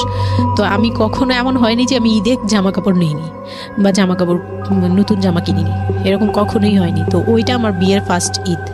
তো আমার একটা শখ ছিল কি যে অন্তত একটা কটন ড্রেস হলেও আমি পাবো, এরকম একটা ইয়া ছিল আমার ভিতরে যে না, আমাকে কি আর না দিবে নাকি, বলছে দিবে না, হয়তো বা ভালো কিছু দিবে না, হয়তো নর্মাল কিছু হলেও আমাকে দিবে, ঈদে তো আর পুরনো জামা পরে থাকবো না। তো আমার এরকম ধারণা ছিল। ও পুরো শপিংটা শেষ করলো সারাদিনে, আমি রোজা রেখে পুরো শপিংটা করলাম খুব চয়েস করে করে। লাস্ট মোমেন্টে যে সে আমাকে নিয়ে চলে আসতেছে, যখন সে আমাকে নিয়ে রওনা দিল, মানে আমার মনটা খারাপ হয়ে গেল। আমি কিচ্ছু বলিনি, প্রথম ঈদ এটা। তো আমি কিচ্ছু বলিনি। such a idiot, মানে nothing to say, মানে স্পিচলেস টোটালি। হ্যাঁ, পরে উনি কিচ্ছু কিনে দিল না আমাকে। তখন আমি না, মনটা খারাপ হলো আমার, কারণ স্বাভাবিক এটা। আমার এখনকার বয়স হলে হয়তো হাইড করতে পারতাম, আমি এখনো পারি না। সত্যি কথা বলতে আমি কখনোই নিজেকে হাইড করতে পারিনি, এখন তো, তখন তো আরো পারতাম না। তো উনি আমাকে করলো কি যে আসার সময় বলতেছে যে একবারে নিচে, তখন বলতেছে তোমার কি মন খারাপ? আমি বলছি যে না, আমি তো কিছু নেই নাই, ঈদের দিন কি পরবো? তো বলতেছে তোমার তো অনেক ড্রেস নিয়ে আসছো, ওগুলা থেকেই পরো, ওগুলাই তো এখনো পুরোনো হয়নি, এখন দরকার কি আছে কেনার? বলে তারপরে চুড়ি দেখলো, চুড়ি দেখে আমাকে 2 মুঠ চুড়ি কিনে দিল 200 টাকা। এই ছিল আমার ঈদের, মানে ফার্স্ট অ্যান্ড লাস্ট, এইটাই ছিল আমার শপিং, আর কোনো কিচ্ছু কিনে দেয়নি সে আমাকে। তো বাসায় আসলাম, বাসায় আসার পরে তার ভাই বোনরা বলতেছে যে সবার জন্য কিনছেন, ওর জন্য কিছু নেন নাই। সে আমাকে, মানে তার ফ্যামিলি থেকে আমাকে সেভ করবে কি, সে আমাকে বরঞ্চ বলতেছে যে ওরে কি কিনে দিব, ওর বাসা থেকে আমারে কি দিছে যে আমি ওকে কিনে দিব। তখন আমি বুঝলাম যে ও আচ্ছা, সে কিনে দেয়নি। হ্যাঁ, তো আমি আর বাসায় কিন্তু কিছু বলিনি বা বাসায় যাইও নাই। এর মধ্যে বাসা থেকে আসলে সামর্থ্য কি ছিল আপনার ফ্যামিলিকে, মানে কিনে দেওয়া হয়েছিল কি ঈদের প্রথম দিন জামাইকে কিছু কিনে দেওয়া বা এরকম কোনো কিছু? হ্যাঁ, এটা করেছিল চান রাতে, একবারে লাস্টের দিকে। আপনাদের শপিংটা হয়েছে তার আগে। তো সে এটা বলে ফেললো প্রায় 20 রোজার পরে এই ঘটনা আর কি। তো একবারে চাঁদ রাতের দিন আমার ভাই আর কি একটা পাঞ্জাবি গিফট করলো তাকে, আর সে আমাকে আর কিছুই দিল না। হ্যাঁ, সে ভাবতেছে যে আমি বুঝি বাসায় জানানোর পরে তখন এটা হ্যাঁ, তখন গিয়ে আরো খেপে গেল যে আমি নাকি বাসায় জানাইছি, তাকে ছোট করলাম এই জন্য। কিন্তু আসলে মানে সত্যি কথা বলতে যে আমি কিছুই বলি নাই, আমার মুখ দিয়ে তখন কথাই আসতো না, আমি ম্যানেজ কি করব, আমার তো কিছুই মাথায় থাকতো না তখন আমি তো পুরো মেন্টালি একটা ইয়েতে ছিলাম। তো আমার এমনও মনে হয়েছিল তখন, মানে ওই মাসখানিক যে সে আমাকে ওই ফিজিক্যাল টর্চারগুলো করতো, তখন আমার এমনও মনে হয়েছিল যে আমি এক কাজ করি, বের হয়ে কোথাও চলে যাই, মানে অজানার উদ্দেশ্যে কোথাও চলে যাই। যদি আব্বুর এই অবস্থা না থাকতো হয়তো আমি করতাম এটা। সত্যি কথা বলতে একমাত্র আব্বুর কথাটা যখন মনে আসছে, চোখে ভাসছে যে আমার আব্বু তো মরে যাবে, তখন গিয়ে আর এটা করতে পারিনি, নয়তো ঠিকই আমি বের হয়ে যেতাম। তো ঈদ আসলো, ঈদের পরের দিন কক্সবাজারের উদ্দেশ্যে রওনা দিল। আর তার একটা অভ্যাস ছিল যে মানে সে কিছু দিলে বা করলে বা আমার জন্য যদি সে 2 টাকাও খরচ করতো, এটা খুব হাইলাইট করতো, সবার সামনে তুলে ধরার জন্য চেষ্টা করতো। কক্সবাজার যাবে, সে খুব মানে ঢোল পিটাচ্ছে যে আমাকে নিয়ে কক্সবাজার যাচ্ছে, কিন্তু শপিং করে দেয়নি, এটা আবার হাইড করতেছে। আচ্ছা, যাই হোক, ওই সব বলতে গেলে শপিং এর টাকা সেভ করে আমাকে কক্সবাজার নিয়ে যাচ্ছে। তো গেলাম কক্সবাজারে, সেখানে গিয়ে আরেক ধাক্কা খেলাম যে কক্সবাজার যাওয়ার পরে প্রথম রাত মোটামুটি ভালো ছিলাম, পরের দিন সকালে সে আমার সাথে মানে এমনভাবে মানে ফিজিক্যাল রিলেশন করতে চেয়েছে যেটা সম্পর্কে আমি অবগত ছিলাম না, মানে আমি জানতাম না যে এরকম কিছু হয়। তো এক সময় সে আমার হাত পা জোড়াজোড়ি করে ধরে, মানে প্রায় হাত পা বাঁধার মতো জোড়াজোড়ি করে সে আমার সাথে ওই রকম কিছু করতে চায়। তখন আমার মানে আমি খুব বাধা দেওয়ার পরে বা চিল্লাচিল্লি করার পরে সে আমার গায়েও হাত তুলে 2-3টা চট থাপ্পড় দেয়। আপনাদের মধ্যে সম্পর্কের জায়গাটা কি আপনি তখনও কি ওনাকে আপনি করে বলতেন? হ্যাঁ, আমি এখনো স্টিল নাও। তার মানে বিষয়টা এরকম হয়ে গেছে যে ওই দূরত্বটা বিয়ের পরে ছিল, এবং সেই দূরত্ব থাকা অবস্থায় ও এই জিনিসগুলো প্র্যাকটিস করে যাচ্ছে ওর মতো করে, এবং সেখানে যখন ও সাকসেসফুল হতে না পারছে তখন সে আপনার গায়ে হাত তুলছে, তাই তো? সেটাই। হ্যাঁ, তারপর আর সবচেয়ে বড় কথা হচ্ছে সে তার জায়গাটা, সে তার চাওয়াগুলো সব পূরণ করতেছে, বাট আমার দিকটা দেখছে না। এবং সে যে শুধু আমার না, মানে সে মানুষটাই এমন, আগে বুঝি নেই, পরে অনেক ধীরে ধীরে গিয়ে পরে বুঝতে পেরেছি যে উনি সম্পূর্ণ সেলফ সেন্টার, মানে নিজে যেটা অধিকার সেটা সে আদায় করে নিবে, তার বাকিগুলো নিয়ে তার কোনো মাথা ব্যথা কি হচ্ছে বা কার কি হচ্ছে এটা দেখার বিষয় না, এটাই মেন্টালিটি। তো এইগুলো করার পরে আমার মানে খুব পেইন হলো, আমার খুব কষ্ট হলো যে আমি কবে আবার ঢাকায় যাব, একটা পেইন। ওটা কি জীবনের প্রথম কক্সবাজার যাওয়া? হ্যাঁ, ওইটা আমার লাইফে ফার্স্ট। চিন্তা করে দেখুন, এক ধরনের হানিমুনই বলা চলে ওদের জন্য। হানিমুনই করা হয়েছিল, কিন্তু ওটা আমার জন্য হানিমুন ছিল না, অন্য কিছুই ছিল। আচ্ছা, খুব পেইনফুল ছিল। ওকে, যাই হোক, আমি খুব ভয়ে ছিলাম যে এখানে আমাকে মেরে ফেললেও কেউ জানবে না, এরকম একটা ফিল ছিল আমার ভিতরে। চিন্তা করতে পারেন, প্রত্যেকটা মোমেন্ট একটা মানুষ, একটা মেয়ের সাথে, একটা ছেলের সঙ্গে বসবাস করছে একটা মেয়ে, এবং তাদের স্পেশাল মোমেন্টসগুলো তার জন্য ভীতির কারণ। সে হয়তোবা তখন এরকম মানে চিন্তা করছে যে এই স্পেশাল মোমেন্টটা যেন না আসে, ওর সঙ্গে স্পেশাল টাইমটা যেন আমি না হয়, রাত যেন না হয়। বিষয়গুলো তো এরকমই ছিল, কারণ ওর জন্য কিন্তু এগুলো অনেক ভয়ানক রকমের টর্চার। হ্যাঁ, তারপর আর আমার সাথে যারা ছিল, মানে ফ্যামিলি তো 2টা গিয়েছি আমরা, মানে আমার হাজবেন্ড আমাকে নিয়ে গেছে, আর হচ্ছে আমার চাচাতো বোনের রিসেন্ট বিয়ে হয়েছিল, চাচাতো বোনের হাজবেন্ড আর চাচাতো বোন, ওরা 2জন গিয়েছে। কিন্তু ওরা ওদের মতো ছিল, আমরা আমাদের মতো ছিলাম, এরকম আর কি। তো ওইভাবে আর আমাদের সাথে ইয়ে করা হয়নি যে একদম সব বিষয়ে ডিটেলস বলা। আর আমার চাচাতো বোন আমার অনেক বড় ছিল, যার কারণে আমি আপুকে বলতাম না, লজ্জা পেতাম। তো ওই দিক থেকে 3 দিন পরে 4 দিনের দিন আমি খুব জেদাজেদি করে, মানে কান্নাকাটি করে চলে আসবো করতেছি, কিন্তু আমাকে কেউ আর জিজ্ঞেস করতেছে না যে কেন। মানে আমার বোন জামাইও বিষয়টা খেয়াল করেনি, আমার বোনও খেয়াল করেনি যে আমি কেন বারবার চলে আসতে যাচ্ছি। হ্যাঁ, এত সুন্দর একটা ওয়েদার, ওরা তো খুব এনজয় করছিল হয়তো বা, মানে আমি তাদের এনজয়মেন্টে বাধা দিলাম, এরকম আর কি। তো খুব কান্নাকাটি করে ওই রাতেই আমি চলে আসবো, আমি বলছি তোমরা সবাই থাকো, আমি চলে যাই, মানে এইভাবে কান্নাকাটি করছে। আমি থাকবোই না, আমি আর একটা রাত এখানে থাকবো না। আমার কাছে মনে হচ্ছে তাও এলাকার ভিতরে তো থাকবো, যাই হোক, কিন্তু এখন তো আমি বাইরে আছি, অনেক দূরে। আমার কাছে এরকম মনে হচ্ছিল যে আমি যদি মরে যাই, আমি যদি যে কোনো সময় আমি মারা যাবো, এরকম মনে হচ্ছিল। তো আমি ওই সময় বলাতে ওরা সবাই মিলে চলে আসছে, সবার মন খারাপ যে আমার জন্য চলে আসতে হলো তাদের। তো ঢাকায় আসলাম, ঢাকায় আসার পরে ঈদের ছুটির শেষে সে তার মতো করে বিজনেস করতেছে, আমি আমার মতো করে ছিলাম। 2-3 মাস গেল, কোরবানি ঈদ আসলো, প্রথম কোরবানি ঈদ। কোরবানি ঈদের সময় যেটা হলো সেটা হচ্ছে আমার মামার বাসা থেকে মাংস মানে কোরবানিদের যে মাংসটা পাঠায়, পুরান ঢাকার একটা ইয়ে আছে যে নতুন বিয়ে হলে বাবার বাড়ি থেকে রান পাঠানো হয়, একবারে পুরো একটা রান ধরে পাঠিয়ে দেয়, বাবার বাড়ি থেকে মেয়েদের পাঠায়, মানে কোটাকুটি নেই, রানী পাঠিয়ে দিতে হবে একদম আস্ত পাঠায়। এটা পুরান ঢাকার রেওয়াজি, একবারে যে কয়টা মেয়ে থাকবে ওই কয়টা রান বাসায় যাবে, মানে ওই রানগুলোর কেউ কাটতে পারবে না, একদম আস্ত পা ধরে দিয়ে দিবে একবারে। আচ্ছা আচ্ছা, ইন্টারেস্টিং তো। হ্যাঁ, এটা কিন্তু পুরান ঢাকার একটা রেওয়াজ, এখনো আছে। মানে কোরবানি হলেই সঙ্গে সঙ্গে রানটা যাবে মেয়ের বাসায়। আচ্ছা, মেয়ের বাসায় যেতেই হবে এটা।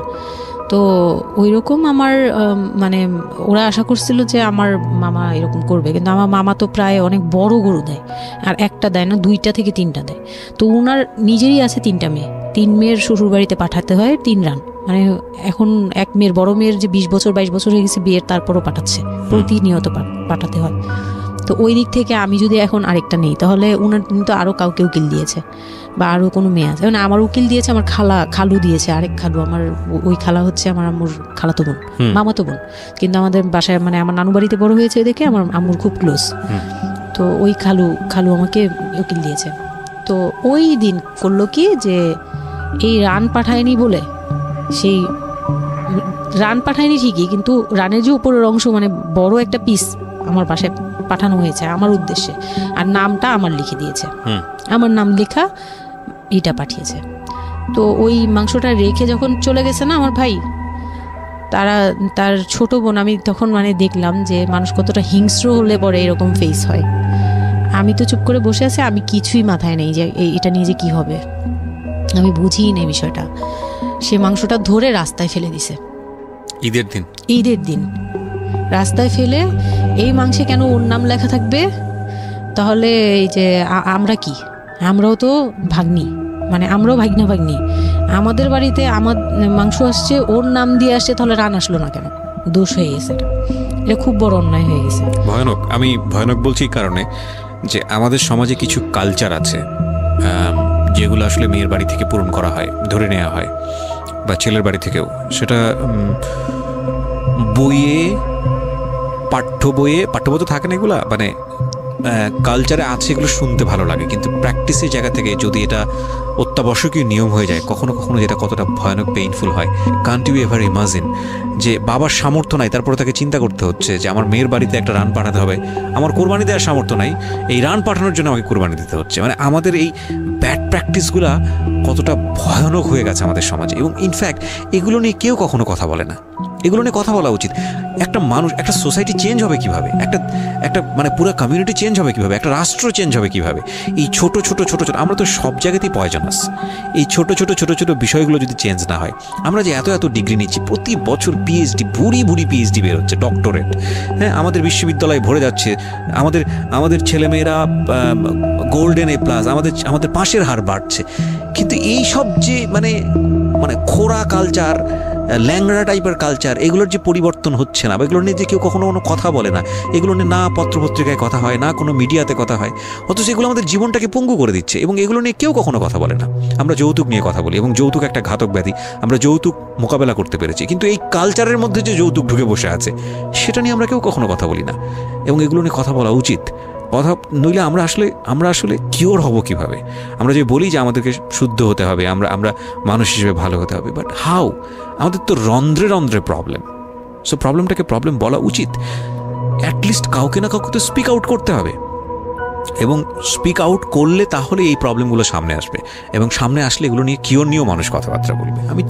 আমি তো জীবনে কোনোদিন শুনিও নাই, আমি জানি না পুরান ঢাকার এই কালচার যে মেয়ের বাড়িতে রান পাঠাতে হয়, এটা এখনো আছে, এবং এটা নিয়ে মোটামুটি মারামারি বাঁধার মতো অবস্থা। হ্যাঁ, এটা নিয়ে মানে এটা কোনোভাবেই মিস করা যাবে না, এরকম অবস্থা। তো আমার বাসায় কিন্তু রান আসছে, আমার বাসায় পরে রান আসছে। ওকে, ওইটা ছিল ঈদের দিন। হ্যাঁ, ঈদের দিন তারা আমাকে খুব ব্যাডলি কথা শুনেছে, আমাকে সামনে বসিয়ে রেখে, মানে 4-5 ভাই বোন একসাথে বসে যেরকম মিটিং, মনে হয় আমি অনেক বড় একটা পাপ করে ফেলছি। তার ভাইয়ের কাছে বিয়ে হয়ে আমার পাপ হয়েছে যে আমি নাকি তার ভাইকে কিভাবে ভুলিয়ে ভালিয়ে, আমি তখন ভুলাবো কি, আমার তো ভালানোর প্রশ্নই আসে না। আমি তখন মনে মনে মানে হাসিও পাচ্ছে, আমি অবাক হচ্ছি যে এগুলো কি বলতেছে, আমি নাকি তাদের ভাইকে হাত করেছি, এই টাইপের কি কথা বলতে, মানে আমি এখন বলতে পারবো না বুঝিয়ে। তো এগুলো বলছে। তো আমার কাছে খুব মনে হচ্ছে যে আমি কান্না করতেছি, খুব কান্না করছিলাম। তো কান্না টান্না করার পরে আমার যে হাজবেন্ড ছিল সে কেমন একটা লোক যে সে এটাও বললো না যে মাংসটা তুলে নিয়ে আসি। এটা তো একটা মানে বলতে গেলে কোরবানি দেওয়া হয়। আপনার শ্বশুর বেঁচে ছিল না? না, আমার শ্বশুর শাশুড়ি দুজনই মারা গিয়েছে। তার মানে ওই পরিবারের মূল হর্তাকর্তা হচ্ছে আপনার হাজবেন্ডই? হ্যাঁ। আচ্ছা। তো তখন সে ওই মাংসটা নিয়ে আসলো না, ভাই বোন ফেলে দিছে, সেও তাদের সাথে তাল মিলাচ্ছে, কিন্তু আবার আমাকে সরাসরি কিছু বলছে না। কুকুর কামড় দরকার, কারণ পুরান ঢাকায় তো কুকুর টুকুরের অভাব নেই রাস্তাঘাটে, আমি যেটা দেখি। না, ওইগুলির ভিতরে নাই, ছিল না, ওইগুলিতে ছিল না, থাকলে হয়তো। আর এগুলো করলে তো আপনাদের যে কালচারটা, সেটা হচ্ছে পুরান ঢাকায় একটা জিনিস খুব ভালো লাগে, একটা ফ্যামিলির খবর আর একটা ফ্যামিলি জানে, যে এই ফ্যামিলি পরিবারে কি হচ্ছে, এই পরিবারে কি হচ্ছে।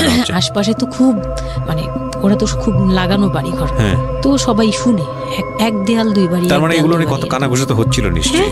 পুরো এলাকা, আমি যে কি পরিমাণ মানে লজ্জা, মানে অনুতাপ আমাকে মানে এমন বানিয়ে ফেলছে যে আমি ওই বাড়িতে শুধু ক্লাস 9-এ পড়ো একটা মেয়ে, যেখানে তার মানে রঙিন স্বপ্ন নিয়ে ডানা মেলে বাঁচার কথা, এবং ঢাকাতে বড় হয় একটা মেয়ে। ক্যান্ট ইউ এভার ইমাজিন সেই মেয়েটার ঈদের সময় আমরা সাধারণত দেখি যে সকালে একটা ড্রেস পরবে, দুপুরে একটা পরবে, রাতে একটা পরবে, বান্ধবীদের সঙ্গে ঘুরে বেড়াবে, এবং মানে পাংখা যেটাকে বলে ওইরকম একটা এইজ। সেই সময়টাতে তার মাংস নিয়ে টানাটানি শুরু হয়েছে, এবং তার বাড়িতে মাংস আসলো কিনা সেটা নিয়ে টানাটানি শুরু হয়েছে, এবং সে মহল্লায় বেরোতে পারছে না নিজের মুখ, এবং এভরি নাইট তার উপরে ফিজিক্যাল টর্চার। এবং ক্যান ইউ এভার ইমাজিন যে আমাদের সমাজের মেয়েরা, নারীরা কতটা সহ্য করে?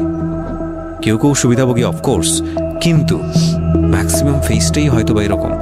এবং এই জন্য নারী নির্যাতন বলে যে শব্দটা না, আসলে এটার যে ব্যাপ্তি, মানে এটার যে কতটা ভায়োলেটিভ হতে পারে, এটার ভেতরে না ঢুকলে আসলে বোঝা যায় না। তারপর কি হলো? তারপর ওই দিন গেল, ওই মাংসটা আমার ওই যে মেঝো দেবর, যে উনি আবার একটু অন্যরকম ছিল, উনি পড়ালেখা করেনি, উনি খুব রাফলি কথা বলতো, উনি জুতার ব্যবসা করতো। তো এমনিতে মেন্টালিটির দিক থেকে বলতে গেলে অনেকে থাকে না যে পড়ালেখা না করেও শিক্ষিত, অনেকে এরকম থাকে, কিন্তু মানে সে পুরোপুরি মানে শুদ্ধ ভাষায় কথা বলতে পারে না, যে একটা লোক খুব ঢাকাইয়া ভাষায় পুরোপুরি গালাগালি, বলতে গেলে প্রত্যেকটা কথার আগে পিছনে একটা করে গালি থাকে এরকম। কিন্তু তারপরেও না, তার মেন্টালিটি আমার ভালো লাগতো। ইভেন নাও আমি এখনো চিন্তা করি যে আমার ওই ভাইয়া অনেক ভালো, হ্যাঁ, ওই দিক থেকে। তো উনি এসে এরকম দেখে বাসায় মাংসটা নিয়ে এসে রেখে তারপর খুব গালাগালি করে, খুব বাজেভাবে ভাই বোনদের বললো যে তোরা আসলে মানুষই না, তোরা মানুষ হইলে এই ধরনের এই সিচুয়েশনটা ক্রিয়েট করতি না। মানে উনি ওনার মতো করে বলছে, গালাগালি করে, যে এইরকম মানুষ করে, তোরা কি ছোট লোক, জীবনে কি কখনো এগুলি দেখোস নাই, বা এগুলো কি কখনো খাস নাই, বা এখনো কি পাস না, এরকম করার কি আছে, ওর বাসা থেকে আসলে খাবি, এরকম মানে এইভাবে খুব বাজে 2-4টা কথা বলছে। তারপর তারা গিয়ে ঠান্ডা হয়েছে, আর আমার বলতেছে তুমি এখানে বসে বসে ওদের দৃশ্য দেখতেছো কেন, তুমি উপরে যাও। তখন তার বউর আবার একটু জেলাস হলো যে আমার প্রতি তার কেন মানে ওই দিক থেকে আবার মানে ওইটা ওইভাবে দেখলো না যে ভাই হিসেবে বোনকে সেভ করলো, এরকম না। আমি কিন্তু এইভাবে নিয়েছি যে মনে হচ্ছিল যে আমার বড় ভাই, এটা ওদের ভাই না, আমারই বড় ভাই, আমাকে সেভ করলো। আমার কাছে এত ভালো লাগছে, আমি কিছু হলেই বলতাম ভাইয়ারে, যে বলতাম ভাইয়া দেখেন না আমার সাথে এটা বলতেছে, সাথে নেমে এই কে ওরে গালাগালি করছে, উনি তো গালাগালি শুরু করে দেয়, আর উনারে সবাই ভয় পেত। মানে আমার হাজবেন্ড ভাই বোনের সাথে তাল মিলাতো, আর উনি ছিল একটু ডিফারেন্ট। তো কিছু হলেই উনি বাসায় আসার অপেক্ষায় থাকতো না, উনি আসলে উনারে বলবো। একদম সিঁড়ি দিয়ে ওঠার সময়, নামার সময়, ভাইয়া আজকে আমার না এটা বলছে, এই সাথে ভালো হলে, মানে উনি মোটামুটি আমাকে সেফ রাখতো।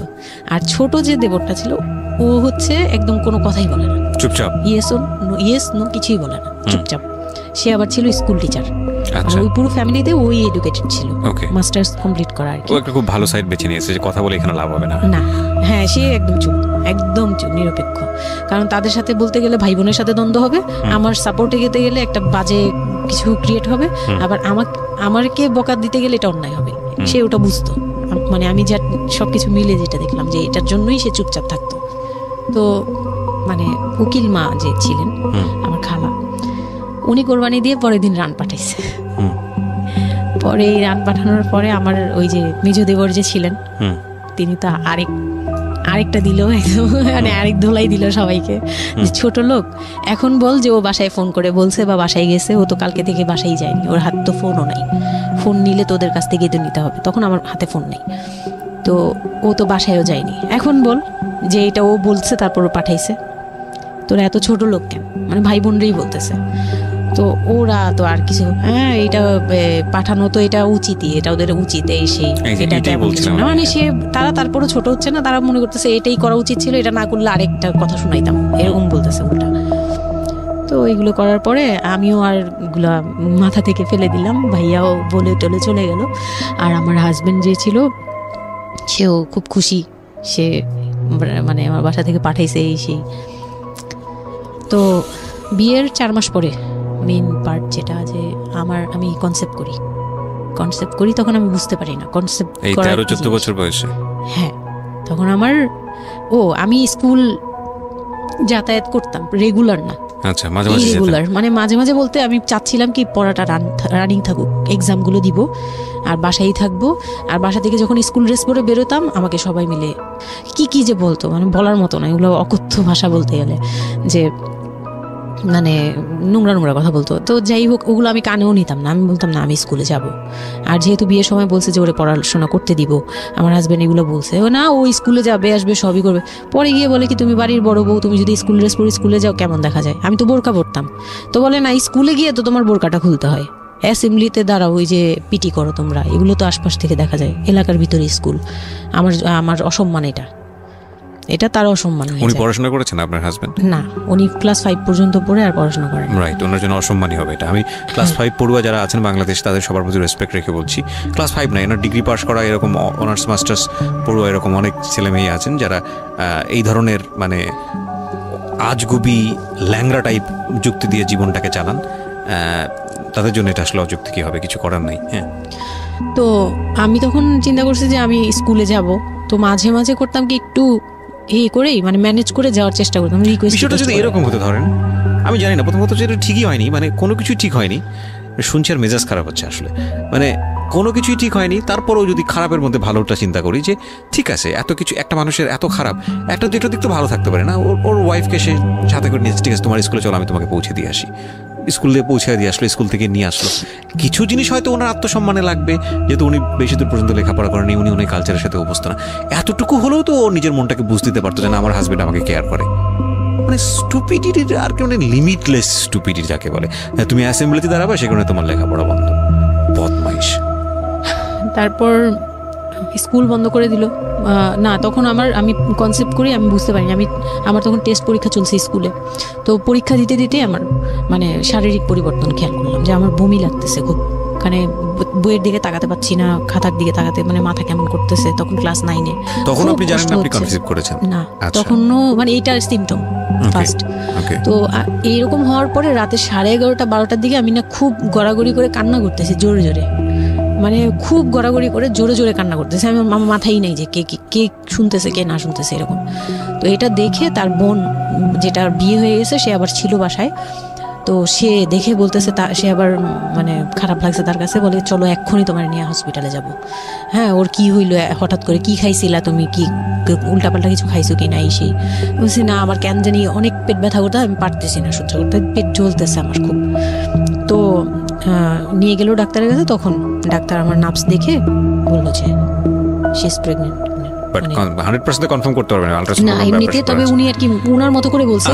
আর তখন টেস্ট দিল একটা, যে রাতে নিয়ে যান, ইউরিন টেস্ট টাইপের একটা কিছু বাসায় করা যায়, ওই টাইপের একটা টেস্ট দিল। তো ওইটাই করলাম, বাসায় এসে করার পরে পজিটিভ আসছে, যেভাবে বলছে ওইভাবে করছি, করার পরে পজিটিভ আসছে। পজিটিভ আসার পরে মানে আমার কাছে যেটা মনে হচ্ছিল যে আমি মানে এতটা খুশি হয়েছি, আমি কিন্তু বিয়ে নিয়েও খুশি না, আমার মনে হচ্ছে এটাই আমার অ্যাচিভমেন্ট লাইফের। আচ্ছা, এতটা খুশি হয়েছে আমি বলতে পারবো না কেন। এটা আসলে ন্যাচারালি আল্লাহ হয়তো প্রত্যেকটা মেয়ের মধ্যে এই বিষয়টা দিয়ে দেন, যে নইলে আসলে মা কেন, মানে মা তো মাই, এটা আসলে আল্লাহ গিফটেড অফকোর্স। দেখেন, এরকম একটা ডিফিকাল্ট সিচুয়েশনের মধ্যে, যেখানে 13 বছর বয়সে ওর আসলে এই জিনিসটা ফিল করার কথা না, সেখানে ও ফিল করতেছে, এটা কিন্তু লজিকলেস ফিল, এবং এই ফিলটা সম্পূর্ণই ন্যাচারাল।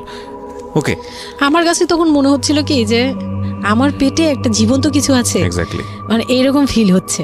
আর আমি এটাকে মানে একটা কিউরিওসিটিও, যে দেখি তো কি হয়, কতদিন পরে কি হবে, মানে এটা আস্তে আস্তে বড় হবে, এটা কি করবে পেটে, এটা কিভাবে আসবে, মানে দুনিয়াতে কিভাবে আসবে, এটা এইগুলোও জানি না আমি, যে মানে এটা বড় হলে পরে এটা যে কিভাবে দুনিয়াতে আসবে। You feel like it's a game, একটা কোন একটা খেলা, মজার একটা খেলা, যে আমি একটা কিছু পাইছি এটা নিয়ে থাকা যাবে এখন, এরকম মনে হচ্ছিল তখন। খুব মানে খুব কেন জানি খুব আনন্দ, মানে মা হওয়ার ফিল না, কিন্তু এটা মা হওয়ার ফিল না, কিন্তু কিউরিওসিটির জায়গা থেকে কিছু একটা আছে আমার সাথে, আমি এটা নিয়েই থাকবো এখন, মানে আমি একটা কিছু পাইছি এখন, আর আমি একা না, এরকম মনে হচ্ছে।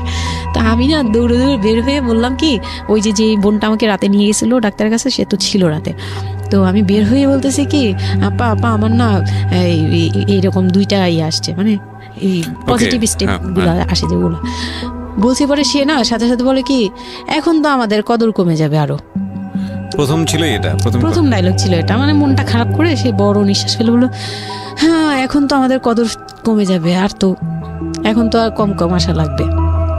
তার সাথে ছোট বোনটা বলতেছে, তুমি না সময় কমে বুঝে কথা বলো না,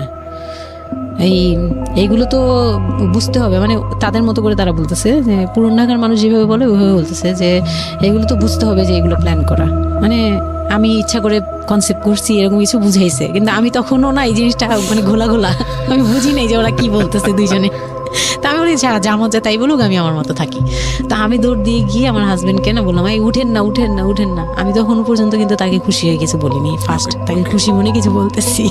বিয়ের 4 মাসে আমি তাকে কখনো ডাকও দিইনি, তাকে কিছু বলিও নাই, বা আমি ওনাকে কোনো রিকোয়েস্টও করি নাই, কোনো আহ্লাদও করিনি। ফার্স্ট মানে মনে হলো যে আহ্লাদ করে বলি, যে জানেন আমি এরকম আসছে আমার। তো আমি কাকে বলবো, কাকে ওদের করে খুশি করতে পারিনি, যাই রে দেখি খুশি করতে পারি কিনা। যে তাকে ধাক্কা দিছি, সে ঘুম থেকে বিরক্ত হয়ে উঠলো, এই ধাক্কা কি করো কেন, কি হয়েছে? আমি তো মনটা ভেঙে গেলাম, কি যে আমি তো এরকম আমার পজিটিভ আসছে, দেখালাম যে এই যে এটা হলে না পজিটিভ হয়, রাতে পেট ব্যথা বলছিলাম না, তো ওইটার ইয়েতে এটা আসছে। তারপরে না চুপ হয়ে তাকায় আছে, বলে কি এইগুলা কি মানে বুঝলাম না। বলে কি এইটা তো ঠিক না। কি ঠিক না? তারপর বলতেছে যে এই এখন তো এগুলোর দরকার নেই, আমাদের এখন তো এগুলোর কোনো দরকার নেই। তো আমি বলি আপনি আমার স্কুল যেতে দিবেন না। আমি এবার তখন মুখ খুললাম, আপনি স্কুল যেতে দেন না, তারপরে আর আমি তো এই জিনিস মানে এটা কিভাবে কি হয়েছে আমি তো জানি না। আমি ভাবছি যে আপনি হয়তো বা কিছু করছেন, আমি জানি না। আমি তাকে এইভাবেই বললাম খুলে, যে আমি তো আসলে জানি না, যে আমি ভাবছি আপনি চাচ্ছিলেন এই জন্য হয়তো বা এরকম কিছু হয়েছে।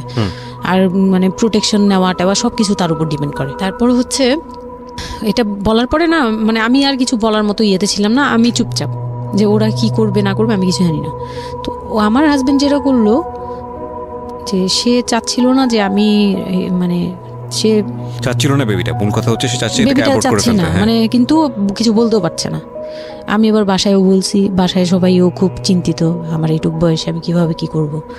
আর এদিক দিয়ে আমি এবার কিছুই বলছি না, আমি আমার মতো করে চলছি, নর্মাল লাইফ কাটাচ্ছি। আমার কোনো শারীরিক পরিবর্তন তেমন আসে নাই, সত্যি কথা বলতে। শুধু একটু মানে কিছু কিছু খাবার আছে একটু বাজে লাগতো, এই ছাড়া আমার সবই নর্মাল। আমি নর্মাল ওয়েতেই আমি ওই ওষুধ খাচ্ছি রেগুলার, আর হাঁটা চলা করতেছি, লাফালাফি সিঁড়ি বাওয়া কোনো কিছুতেই আমার ইয়ে নেই। যেটা আছে ডাক্তার থেকেও কোনো ধরনের কোনো কন্ডিশন দেয়নি? না, ডাক্তার দিয়েছে, ডাক্তার ওই যে 2-1টা ওষুধ দিয়েছে। প্রথম কথা হচ্ছে ডাক্তার থেকে যে বাক্যটা আসলে ছিল যে এই 13 বছরের মেয়ের সাথে এটা কিভাবে হলো? ও ডাক্তার, হ্যাঁ। তখন যখন ফার্স্টে ওই দেখলো, তো উনি বললো যে এটা তো আসলে নষ্ট করাটা ওর জন্য রিস্ক। এক্স্যাক্টলি, মানে সব দিক থেকে তো রিস্ক। ডাক্তার যেটা বললো, যে জাফর ইকবাল আমার বাসার পাশেই ছিল উনি, তো উনি আমাকে যেটা বললো যে এই মেয়ের মানে রাখাটাও যেমন রিস্ক, ফেলে দেওয়াটা। আর যেহেতু মানে আল্লাহকে তো সবাই বিশ্বাস করি, তো বলতেছে যে যেহেতু আল্লাহ চাচ্ছে, যেহেতু এসেই পড়ছে, এটাকে নিয়ে আমরা মাতাবুরি না করি, যেহেতু রাখাও রিস্ক, ফেলে দেওয়াও রিস্ক, তো রাখুক না। এটা এইভাবে আল্লাহকে নিয়ে বলা যাবে না, এমন বলছে, ভুল বলেছে না। উনি বলছে আর কি, থাক ঠিক আছে, যদি ভাগ্যে থেকে থাকে তাহলে হবে। আর এই বয়সে হয়, কিন্তু এত অল্প বয়সে নেওয়াটা ঠিক না, উনিও এটা বলছে। তো ওইভাবে ইয়ে করার পরে তো আমি তো রাখছি ঠিকই, কিন্তু আমি তো মানে ওই সময়টা তো ভালোই গেছে। বাচ্চাটা হওয়ার পরে তো আমি বুঝতে পারছি যে আসলে জিনিসটা যে আমার পুরো কত বড় একটা ইয়ে ছিল। এখন আপনার হাজবেন্ড হ্যাপি না, সে চিন্তিত বিষয়টা নিয়ে। তারপরে কি হলো? তারপরে থেকে তার মধ্যে আমার মধ্যে একটা বিরাট গ্যাপ তৈরি হলো। সে আমার সাথে মানে টোটালি মিশে না। ওকে। ওই সময় থেকে যখন শুনলো রাতে 3টা-4টা বাজেও আসে বাসায়, তার মধ্যে একদম পুরো চেঞ্জিং চলে আসলো হঠাৎ করেই। কি কারণে জানি না, মানে আমি নিজেও জানি না আমার কি ভুল ছিল বা কি, আমি নিজেও বুঝছিলাম না তখন। ওই সময় একদিন আসলো রাতে 3:30 না 3টার দিকে, হ্যাঁ 3টার পরে আর কি আসছে। আসার পরে আমি ওই দিন খুব খেপলাম যে প্রত্যেক রাতে আমি একটা অসুস্থ মানুষ, আমি রাত জেগে আপনার জন্য ভাত নিয়ে বসে থাকি, আপনি প্রত্যেক রাতে এরকম লেট করে আসেন, আমাকে গেট খুলে দিতে হয়, আমি ঘুম থেকে উঠেও গেট খুললে আমার খুব কষ্ট হয়, সিঁড়িটা বেয়ে নেমে আমার গেটটা খুলতে হয়, আমার ভয়ও লাগে, আমি কখনো বাসায় একা থাকিনি। ওই প্রথম মানে আমাকে সে চুলে ধরে সে টেনে ও সিঁড়ি দিয়ে নামাইছে, মানে নামায় সে আমাকে বের করে দিবে এখনই, হ্যাঁ এত বড় হয়ে গেছে, সাহস হয়ে গেছে, এক্ষুনি বাসা থেকে বের হও। সে কিন্তু নেশাও করে নেই, কিচ্ছু না, সুস্থ একটা মানুষ, এরকম করতেছে। তো তার ভাই বোনগুলো এসে বলতেছে আপনি কি মানুষজন কি বলবে, তারা মানুষজনের চিন্তা করতেছে, কিন্তু আমার যে টর্চার হচ্ছে এটা বলতেছে না। এইটা আরেকটা বিষয়, এই যে এগুলো বিষয় আসলে না আমার মেজাজ খুব খারাপ হয়ে যায়। যাই হোক, আপনি যদি আনছেন, আমি খুব সেন্সিটিভ একটা বিষয় একটু কথা বলতে চাই। সেটা হচ্ছে এই যে আপনারা যত মানুষজন চিন্তা করেন নিজের ঘরের ভিতরে একটা মানুষ ঠিক নাই, এটা আমি আপনাদের কথা বলছি না, এটা বাংলাদেশের সামাজিক অবস্থার চিত্র। সেটা হচ্ছে আমরা নিজের ঘরের মধ্যে অনেক সময় দেখা যায় যে আপনারা যখন ঘরের মধ্যে একটা বিপদে পড়েন, আপনার চারপাশের লোকজনকে এসে আপনারা সেটা সলভ করে। তো ফার্স্ট আপনি ঘরের কথা আগে চিন্তা করেন, আপনার মেয়ে কীভাবে ভালো থাকবে সেটার কথা চিন্তা করেন, আপনার ছেলেটা কীভাবে ভালো থাকবে সেই কথাটা চিন্তা করেন। এতে যদি আপনার দুর্নাম হয়ও কিছুটা, সেটা আপনার ওভারলুক করা উচিত। বরং আপনি যাদের কথা চিন্তা করে এই ছেলে মেয়েদের প্রতি খারাপ আচরণ করতেছেন, আপনার ছেলে মেয়ে খারাপ থাকার কারণে একটা সময় গিয়ে সেটা আউটব্রাস্ট হবেই। যেই মান সম্মানের কথা আপনি চিন্তা করতেছেন, সেই মান সম্মান আরও বেশি পরিমাণে ক্ষতিগ্রস্ত হবে। আমাদের সমস্যাটাই হচ্ছে এই জায়গাটায়, আমরা চারপাশের ঘরের লোকজন কি মনে করবে সেটা চিন্তা করি, অথচ চারপাশের ঘরের লোকজন কারা বসবাস করে, কোথা থেকে আসছে, কি অবস্থা, সেই খোঁজ খবর আমরা রাখি না, কিন্তু আমাদের মান ইজ্জত তাদের হাতে। স্টুপিড মানে ফিলসফি নিয়ে আমরা আমাদের সোসাইটিতে চলি, this is very important thing, এবং এগুলোর পরিবর্তন হওয়া উচিত। তো তারপরে কি হলো? তারপর এই হলো ফার্স্ট এই গেল, এইটার পরে এরপর থেকে চলতেছে কন্টিনিউ, মানে এরকম আচরণই করছে সে আমার সাথে। একটু 4 মাসের সময়টা খুব ক্রুশিয়াল একটা মোমেন্ট, খুবই ক্রুশিয়াল একটা। হ্যাঁ, সকালে উঠে আমার রুটি বানাতে হতো কন্টিনিউ, সে বাইরের নাস্তা খাবে না, তাকে রুটি বানিয়ে খাওয়াতে হবে। ওই অবস্থায় আমি মানে সকালে উঠে ঘুম থেকে উঠে রুটি বানাতাম, ওর ভাই বোনের জন্য, ওর জন্য, সবার জন্য বানাতাম। এটা না আমাদের সমাজের ছেলেরা না বুঝতেই চায় না, এবং এটা নিয়ে আমাদের কোনো শিক্ষা নাই। আসলে আমি মানে দেখলাম যে এতটা আমি আমার নিজেকে জড়িয়ে ওই কথাটা বলছি, কারণ আমি তো নিজেও বাবা হয়েছি, আমি নিজে থেকেও বুঝি জিনিসটা। মানে এই যে পরিবর্তনটা সমাজ, মানে পরিবারে যখন নতুন একজন সদস্য আসে, সবচেয়ে বড় প্রেশারটা ফিল করে হচ্ছে মা, কারণ তার লাইফ রিস্ক হয়ে যায়। কিন্তু এখানে বাবার যে দায়িত্বটা, খুব মজার বিষয় হচ্ছে, আমি আমার নিজের এক্সপিরিয়েন্সের জায়গা থেকেই বলতেছি, যে বাবার দায়িত্বের জায়গাটা বোঝা শুরু হয় সন্তান দুনিয়াতে আসার পর থেকে, এবং তাও ইমিডিয়েটলি আসে না। সন্তান একটু করে বড় হচ্ছে, অ্যাটাচমেন্টটা হচ্ছে, যখন নড়াচড়া সামনে দিয়ে নড়াচড়া করতেছে, একটু মিস হচ্ছে, দূরে থাকতেছে, তারপরে কি মানে সন্তান যখন মোটামুটি প্রাপ্তবয়স্ক, 1 বছর 2 বছর বয়স, ওই সময় বাবা ফিলটা আসে, তুলে দেয়, তখন তখন হচ্ছে বাবা ফিলটা পায়। তার আগ পর্যন্ত বাবা বুঝতেই পারে না, তো মনে হয় আসলে কি বাচ্চাটা আমার কোত্থেকে আসলো, এই সত্য ফিলটা এরকম থাকে। এটা খুব ন্যাচারাল একটা ফিল, কিন্তু এই ন্যাচারাল ফিলটার সুযোগ নিয়ে অনেক সময় আমরা একটা অবুঝের মতো আচরণ করে ফেলি, ভয়ানক বাজে আচরণ করে ফেলি। একটা ইয়ে থাকে, মাত্রা থাকে, যেমন আপনি কতটুকু মানে কতটুকু কেয়ারফুল ছিলেন, কতটুকু ইয়ে ছিলেন, এটার কিন্তু একটা লেভেল আছে, পার্সেন্টেজ আছে, এবং এটা নিয়ে শেখানো উচিত আমাদের মানে এডুকেশন সিস্টেমের মধ্যে তো নাই। এবং আমরা জানি না, ম্যারেজ কাউন্সিলিং বলে অনেক একটা বিষয় আছে, এগুলো তো আমাদের প্র্যাকটিসে নাই, কোনোভাবে নাই, এগুলো তো আমাদের কাছে চিন্তাই করা যায় না, বিলাসিতা। এবং আমাদের রাইট, এবং বাবা যিনি, একটা হচ্ছে যে মা হওয়ার একটা প্রিপারেশন দরকার আছে, মেন্টাল প্রিপারেশন, একটা বাবা হওয়ার জন্য একটা মেন্টাল প্রিপারেশন দরকার আছে। আমাদের সমাজে এটা টোটালি মিসিং। আমরা এই নারী দিদিদের কাছ থেকে যে গাইডটা পেয়ে আসছি, সেটা না বুঝে না শুনে প্র্যাকটিস করেছি। আমি জানি না, আজকে আমি সত্যি এই কথাগুলো বলতেছি, হয়তো আমরা ওই রাতারাতি পরিবর্তনের জায়গায় যেতে পারবো না, বাট আমি শুধু একটা কথাই বলতে চাই, সেটা হচ্ছে বাবাদের দায়িত্বটা অনেক বেশি, বিশেষ করে বাচ্চা চলে আসার পর থেকে মেন্টাল সাপোর্টটা খুবই জরুরি। হ্যাঁ, এবং কারণ এটা একটা মেয়ের লাইফ রিস্কের প্রশ্ন, এবং আপনি জানবেন না যে সে আসলে কতটা ভয়ানক রকমের লাইফ রিস্কের মধ্যে রেখে সে একটা সুন্দর স্বপ্ন দেখে। তো ওই মানুষের পাশে কিছুই না, আপনি শুধু কোম্পানি দেন, এবং এই কোম্পানিটা তারা খুব মিস করে এই সময়টাতে। হ্যাঁ, এটাই ও বলার চেষ্টা করছে। তারপর হচ্ছে যে আমার বেবি হলো হসপিটালে, যখন মেয়ে হলো, তো এই রুমটাতে ঢোকার পর্যন্ত আমি খুব ছিলাম, মানে রুমটাতে যখন ঢুকি তখন আমি কান্না করছিলাম, খুব ভয় ছিল যে, হ্যাঁ তখন মনে হচ্ছিল যে আমি মরেই যাই নাকি এরকম মনে হচ্ছিল। আর আমাকে তো মানে অপারেশন করবে, তারাও ডাক্তার বলতেছে এই মেয়ের অপারেশন কি করব, আর এই মেয়ে নর্মালি কি বেবি দিবে। আমি বলতেছে এটা তো গ্রামগঞ্জ না, আপনারা কি করছেন। আমি তখন আরো শুকনা ছিলাম, তো আর এমনিতেও বয়সও কম ছিল, আবার শুকনাও ছিলাম, দেখতে আরো পিচ্ছি লাগতো। বলতো যে অনেক দুর্বল, তো ও তো মানে ঠিক মতো টেক কেয়ারও করেন নাই বাসায়। হ্যাঁ, বলতেছে একদম আমার এই হাতের মানে এইগুলো ব্রেনগুলো বুঝে যেত, এইগুলো বোঝা যেত, একদম হাড় গোড় বোঝা যেত। যখন অপারেশন করে, অপারেশনের 12 ঘন্টা পর আমার সেন্স আসে, প্রায় 12 ঘন্টা। মানে আপনার বেবি হয়েছে আপনি জানি না। পরে আমি যখন ঘুম থেকে সিজারিয়ান বেবি পরের দিন শুধু রাতে একটু টের পাই যে আমি আমার পাশে কেউ মানে ব্রেস্ট ফিড করছে, এটা ফিল পাইছি। শুধু মুখের দিকে তাকাতে পারিনি, চোখ খুলতে পারিনি, কিন্তু কেউ একজন আমার পাশে শোয়া, মানে আমার হাতের উপরে একটা বাচ্চা শোয়া, এইরূপ ফিল পেয়েছি। আর এরপরে যে চোখ বন্ধ করেছি, একবারে সকালে প্রায় 11টা-12টার দিকে আমার ঘুম ভাঙছে। তখন তাকানোর পরে একটু পুরোপুরি ইয়েতে, তো আমাকে উঠিয়ে নিয়ে আমাকে ইয়েতে ক্যাবিনে দেওয়া হলো। ক্যাবিনে দেওয়ার পরে আমি বাচ্চাকে দেখি, বারবার চিন্তা করি যে এটা আমার মেয়ে, কোত্থেকে আসলো, কিভাবে আসলো, আমি নিজেকে দেখি। তখন না আমার মাথায় এটাও ছিল না যে এটার বাবাকে, এটার ফুপুকে, এটার চাচাকে, হোয়াট এভার, আমার বাচ্চা এটা, মানে আমি এখনো স্টিল না, আমার বাচ্চা এখন ক্লাস 8-এ পড়ে, এখনো আমি তাকে বাচ্চা।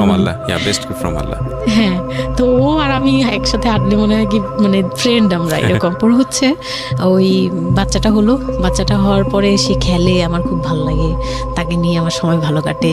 আমার আর মানে ওর বাবার কথা মাথায় নেই যে এই লোক শুধু মানে এনে দিবে ঘরে, আমি রান্না করব, খাবো, ব্যাস ওই পর্যন্তই শেষ। আমার আর এর দরকার নেই, কাউরই দরকার নেই। আমার বাচ্চা নিয়ে আমি পুতুলের মতো খেলি সারাদিন। ওর বাবা অনেক সময় দেখা গেত, ওর বাবা তো রাতে 2টা-3টায় আসতো, আসার পরে যে খাওয়া দাওয়া করে ঘুমাবে। তো আমি তো, আমার তো ওই রুম ছাড়া কোনো ওয়ে ছিল না, ওই রুমে আমি হাঁটাহাঁটি করতাম, বাচ্চা কান্না করতো। একদিন এমনও হয়েছে সে আমাকে ঘর থেকে বের করে দিচ্ছে, আমি নাকি ইচ্ছা করে বাচ্চাকে কাঁদাই আর তাকে ঘুমাতে দিই না। হ্যাঁ, সে আমাকে বাসা রুম থেকে বের করে দিচ্ছে। তো রাতে এত রাতে বাসা থেকে যখন রুম থেকে বের করে দিচ্ছে, আমি সিঁড়িতে সারা রাত, মানে ওদের তো আর বারান্দাও নেই হাঁটার জায়গা। বাচ্চা কোথায় ছিল? বাচ্চা আমার কোলে, বাচ্চা তাওয়াল দিয়ে পেঁচানো আমার কোলে, সে কান্না করতেছে, আমি সিঁড়িতে বসে আছি। আর আমি যখন সিঁড়িতে বসছি, আমি জানি না কি কারণে বাচ্চার কান্না অটো থেমে গেছে। রুম থেকে বের হয়েছি না, তো ওর বাবা যে ধমক টমক দিছে, আমি জানি না কি কারণে, হয়তো বা রাতও অনেক হয়ে গেছিল, অনেক কান্নাকাটির পরে হয়তো ও ক্লান্ত হয়ে গেছিল, ও মোটামুটি চুপ হয়ে গেছে সিঁড়িতে, নয়তো পুরো এলাকা জানার কথা এইরকম। তো আমি সিঁড়িতে বসে বসে কান্না করছি সারা রাত, মানে তখন অলমোস্ট তখন 4টা বাজে, ভেতরে ভাবে ঘুমিয়েছে নাক ডেকে। হ্যাঁ, তখন সে ঘুমাচ্ছে, ভিতরে গিয়ে ঘুমাচ্ছে। আমি আর ভয়ে রুমেই যাইনি, মানে কি না কি করবে আবার, এই জন্য রুমেই যাইনি। তো এই কাজটা করার পরে সে আমার মন থেকে আরো উঠে গেছে। আমার যে দেবর ছিল, যে বললাম যে আমাকে খুব ভালোবাসতো উনি, তো উনি আবার খুব ভোরে আসতো, জুতার ব্যবসায়ী তো, ওনাদের কারখানা সারা রাত কাজ হতো, প্রত্যেক দিন সকালে 5টা-6টা এইভাবে আসতো। তো ঘন্টাখানিক পরে উনি যখন চলে আসছে, তখন আমাকে সিঁড়ি দিয়ে ওঠার সময় মানে গেট নক করছে, ওনার ওয়াইফ নামছে উপর থেকে, নেমে বলতেছে তুমি এখানে কেন? আমি বললাম যে এরকম আপনার ভাই ঘুমাতে পারে না, আমাকে বের করে দিচ্ছে। তো সেও খুব নর্মাল ভাবে নিল ব্যাপারটা, কিন্তু তার ভাই যখন গেট খুলে দেখলো যে আমি জেগে আছি আর ওটা নিয়ে সিঁড়িতে বসছি, তখন সে গালাগালি করতেছে, শালা আমি। ওনার আবার বিয়ের 12 বছর হয়ে গেছে, কিন্তু বাচ্চা কাচ্চা হয়নি। উনি আবার এই দিক থেকে খুব ছিল যে তার খুব ইচ্ছা ছিল একটা বাচ্চার বাবা হবে। এই তো আমার কোল থেকে বাচ্চাকে নিয়ে বলতেছে, তোমরা আসলে কেউ যোগ্য না, তুমি মা হওয়ার যোগ্য না, ও তো বাপ হওয়ার যোগ্য ছিলই না কোনোদিন, তারপরে তোমাদের ঘরে দিছে। মানে সে গালাগালি করতেছে, না আমি এতদিন ধরে ট্রাই করতেছি, আমি পাচ্ছি না, আর ওরে দিয়ে দিছে, ওর মতো একটা অপদার্থরে দিয়ে দিচ্ছে, মানে এরকম করে বলতেছে। তারপরে হচ্ছে এই উপরে গেলাম, উপরে যাওয়ার পরে আমি ওই রুমে গেলাম, ওরা আরও বলতেছে আচ্ছা তুমি যাও, আমরা ওকে রাখি। ও ঘন্টাখানিক রাখলো, পরে ঘুমানোর পরে আমাকে আবার ডেকে দিয়ে দিচ্ছে বাচ্চাকে, যে ও ঘুমালে আমি দিয়ে আসবো, তুমি রুমে ওরে নিয়ে যেও না, ও আবার কান্নাকাটি করলে বড় ভাই রাগারাগি করতে পারে। তো ওইভাবে আমি আবার রুমে গিয়ে ঘুমালাম, পরে ওনারা দিয়ে গেছে। এই গেল একটা রাত। তারপর আমার বাচ্চাটা যখন 3-4 বছর হয়, মানে এইভাবে বাচ্চা কোলে আদর করতো, বাচ্চা নিত, কোলে নিত না, বাচ্চা কোলে নিতে পারতো না। ও ছোট থেকে এত বুঝতো, মানে তার বাবা কি কি পছন্দ করতো, কি কি পছন্দ করতো না, ওগুলো করতো না। মানে খুব কেয়ারফুলি, আর এত শান্ত যে তাকে যে এখানে বসে থাকতে বললে সে 2 ঘন্টাও ওইখানেই খেলতে থাকবে, কিন্তু ওখান থেকে নড়বে চড়বে না। তো আমি চিন্তা করে দেখলাম কি আমি ইম্যাচিউর মাদার তো হয়তো বা সৃষ্টিকর্তা এর জন্যই আমাকে এরকম একটা ভেবে দিয়েছে যে ওই তোমাকে বুঝুক। ইভেন নাও মানে এখন যে ও এত বড় হয়ে গেছে তারপরেও আমাকে অনেক কিছু বুঝায়, মানে সে আমার চেয়ে ভালো বুঝে, আমি বুঝি। তো যাই হোক, ও যখন 3 বছর হলো, 3 বছর 3.5 বছর, তখনই আমি তাকে স্কুলে দিব। মানে এডিট পার্ট আর 15 মিনিট আছে। আচ্ছা, সো সুইচ করেন, হ্যাঁ, মূল বিষয়গুলো আনেন। তো ওখানে হচ্ছে 3 বছরের কালে আমি ওকে স্কুলে দিলাম। স্কুলে দেওয়ার পরে আমি ওখান থেকে ওরে স্কুলে দিয়ে আমি নিজে ভর্তি হলাম ইয়েতে, ওপেন ইউনিভার্সিটি, মানে বুঝতে পেরেছি, উন্মুক্ত বিশ্ববিদ্যালয়। হ্যাঁ, ক্লাস 9-এ ভর্তি হলাম। তো ও পড়াশোনা করে, আমিও করি। বাসায় বা আশপাশে সবাই আমাকে নানান ধরনের কথা বলে যে মা মেয়ে একসাথে স্কুল ব্যাগ নিয়ে যায়, কেমন দেখা যায়। আমি বলছি যা মন চায় তাই দেখা যাক। আমার তখন আমি একটু ডেসপারেট হয়ে গেছিলাম। এটাই বলছিলাম যে এই ধরনের মেয়েরা সাধারণত জীবনের একটা পর্যায়ে গিয়ে মারাত্মক রকমের ডেসপারেট হয়ে যায়। এটা শুধু মেয়েরা বলবো না, মানুষ বলবো আমি। তো আমি নিজে ইংলিশ মিডিয়ামে পড়ছি, তো মানে খুব বেশি বয়সগুলো পার হয়, ভালো লাগে না। তো বাংলা মিডিয়ামে দিলাম। শিশু শ্রেণী থেকে 1-এ উঠে গেল 4 বছর বয়সে। এইভাবে করে সে উঠতেছে, মানে সে খুব ভালো রেজাল্ট করে। আমারও খুব মজা লাগতে লাগলো। আমি তাকে পড়াই, নিজে পড়ি, 2জন মামে মিলে ওকে স্কুলে দিয়ে দেখা যায় আমি আমার কোচিংয়ে যাই। আমি আবার কোচিং করা শুরু করলাম। তো সেও খুব মজা পেত যে তোমার ব্যাগ আর আমার ব্যাগ, মানে ওয়েট করতো। খুব মজার একটা সময় ছিল যে 2জনের টিফিন নিয়ে যাচ্ছি।